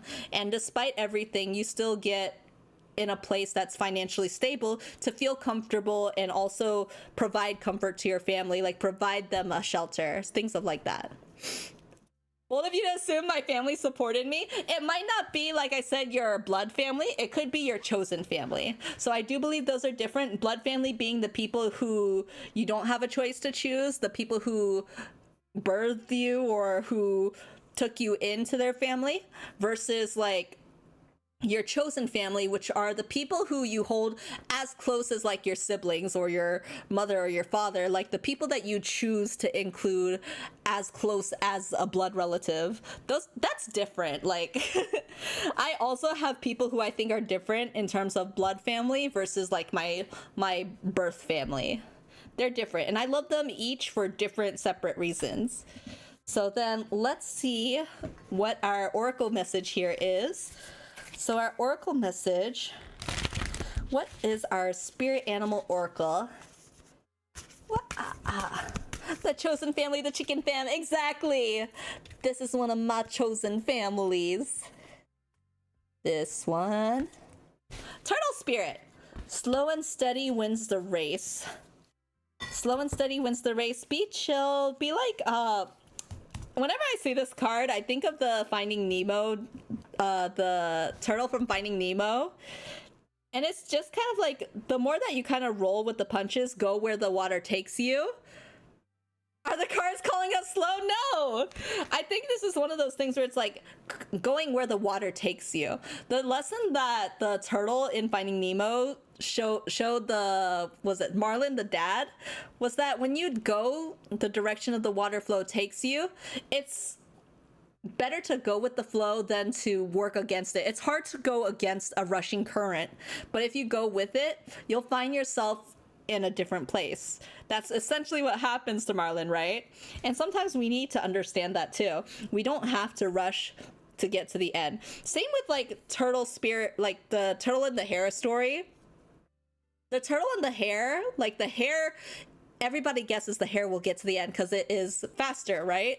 But it never really, it doesn't beat the turtle at the end because he tries to take shortcuts or he's slacking off because he's so assured in his victory. This is different because when you take your time, it can strengthen it can strengthen you here. Rushing to get to where you want to be doesn't mean you'll get there faster. Taking your time, enjoying the ride, you're going to adapt and find a way to get to where you want to be. No matter what, you're going to get there at the end. You can decide what type of journey it's going to be. If it's going to be a happy one, or if it's going to be one that you're just like drudging your legs. You decide what type of journey that's going to be. So it's safe to procrastinate as long as you want this year. No! Myson! Is no. Listen, actually, you know what? I like to kick my feet back. Maybe I do want to take you up on that offer, my sin. Maybe we should be procrastinating a little bit. Don't procrastinate. I didn't endorse this behavior. All right. And I know Wishy's been waiting on this. Smart procrastination. Exactly. Smart procrastination. It takes 3 hours to do this 1 hour task. You're so generous. What if it took like the whole 8-hour shift to do that like 1 hour task? Huh? Big brain. Big brain. Why work? There's my streamering. Great. All right, let's do last but not least Aries, babies. So Aries, let me see here. It is 2:56:14. Don't be scared. This is all just advice, and remember, you don't have to take what doesn't work for you. If it doesn't work or if it doesn't apply to you, maybe this message isn't for you, and that's totally fine. Maybe this message is for someone else, and that's okay too. Or it might be that your moon or your rising sign is what it's for too. So there's always going to be another reading. It always just takes the general population or the general people watching and kind of figures it out. So if you find it doesn't apply to you, it could apply to someone else. Let's see here. So this is the last one, Aries. Aries, I love Aries people. Aries people are very impulsive. Very impulsive. They tend to latch onto something like as soon as they decide they like it, they're like, that's the one for me, you know? And they're very determined, headstrong. Sometimes they get into trouble because Aries are like the babies of the Zodiac. So I've said this before. They kind of just do what feels right in the moment. And that's not wrong or bad. Imagine if during the reading you pull out a Yu-Gi-Oh card. Dude, I wish I could be like a magician. You know how magicians have that sleight of hand and they can pull random cards out and stuff like that? I wish I was just as talented to be able to do something like that. I would actually do that on stream if I could learn how to do that. Wow. She pulled a trap card. No, it's not Pot of Greed. Four of Cups reversed. So 7 of Swords upright, 4 of Cups reversed. And the last one. Hello. Latte. The last one. 4 of Wands upright. So let me see here. 7 of Swords upright. We read this earlier, and I think it had to do with something like, was it letting go? Not letting go. Theft, deception, underhanded behavior, cheating. Latte, hey. Shh. Hey. Hey. Cut it out. Okay, Latte wants to tell us something. Latte also has pulled a trap card. Maybe you can't pull the cards like a magician, but you have a lot of talent in art. Thank you! I'm trying to make my art into magic, so hopefully maybe next year I can work on that for a New Year's goal. Latte, tell your wisdom. Latte at the door. Tell me, what do you see? Nothing, because the door is closed. What do you think you hear over there? Nothing. So 7 of Swords, this is something we learned this year. Signals that some sneaky, shady business is going down. You may feel robbed or betrayed, and if that's the case, this card encourages you to look at those around you and investigate their motives. Alternatively, this card can warn you to analyze the methods you're using to achieve what you want. Are you being duplicitous and evasive? Are your intentions pure? So this reminds me of someone who's trying to take shortcuts to get to where they want and realizing that that doesn't work. It's like being too eager to get to the end and not realizing like you need to take the proper avenues. You're gonna find that you're taking more time to fix the problems that are created along the way that you thought would save you time at the end. That's where I think like deception comes into play, or trying to like sabotage yourself, basically. I do think this is more self-sabotage. It could be that you've dealt with people who are underhanded or sneaky or have betrayed your expectations, but I do think this is more like self-sabotage than someone else sabotaging you. And then 4 of Cups, this is the lesson that we're gonna learn in 2024.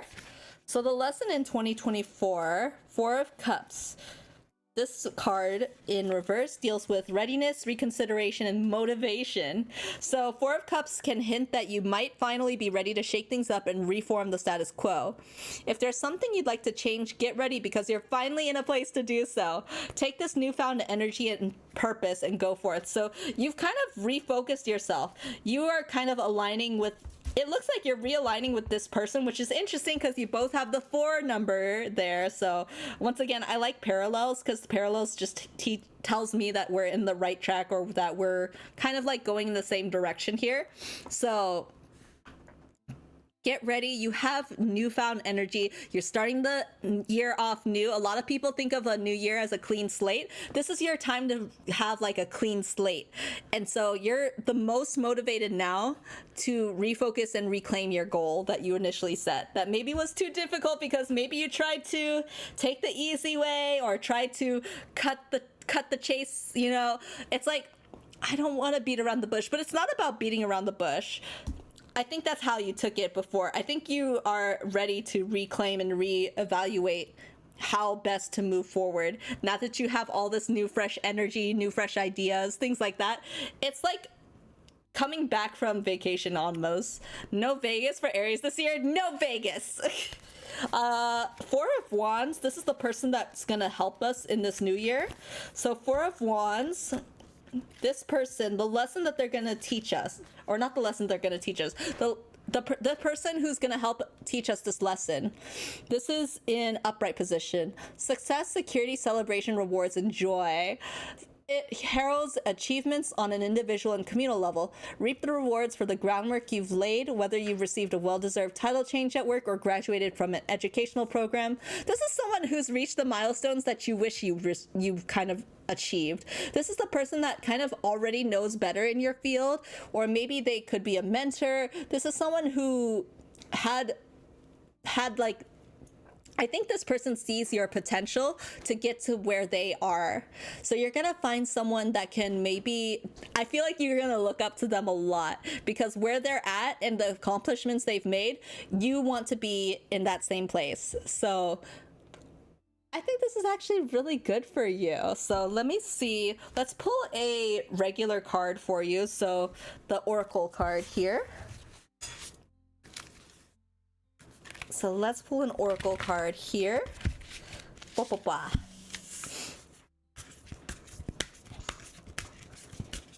This one. The Horse Spirit. This is the card that I said at the beginning that I thought was really beautiful. And I was like, I'm not going to choose this card for this Zodiac because it was just from the halving of the deck. But now it actually just came out. So Horse Spirit. Freedom is yours. This reminds me of when I was little and I used to draw horses. Horses were actually the first thing I ever tried learning how to draw. It was a very magical way for me to get like started in drawing, and I used to study horse anatomy. I always wanted like horse folders, and it was the first time that I felt like artistically free. Like, this is like, I've always wanted to do this, you know.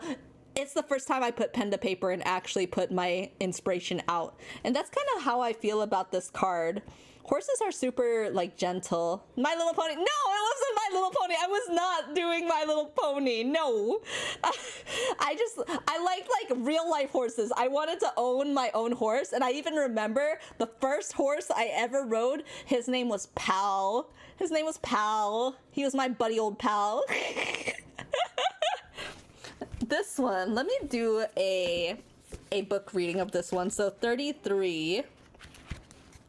So this one is Freedom is yours. When Horse Spirit appears, you're gifted with the spirit of movement and freedom.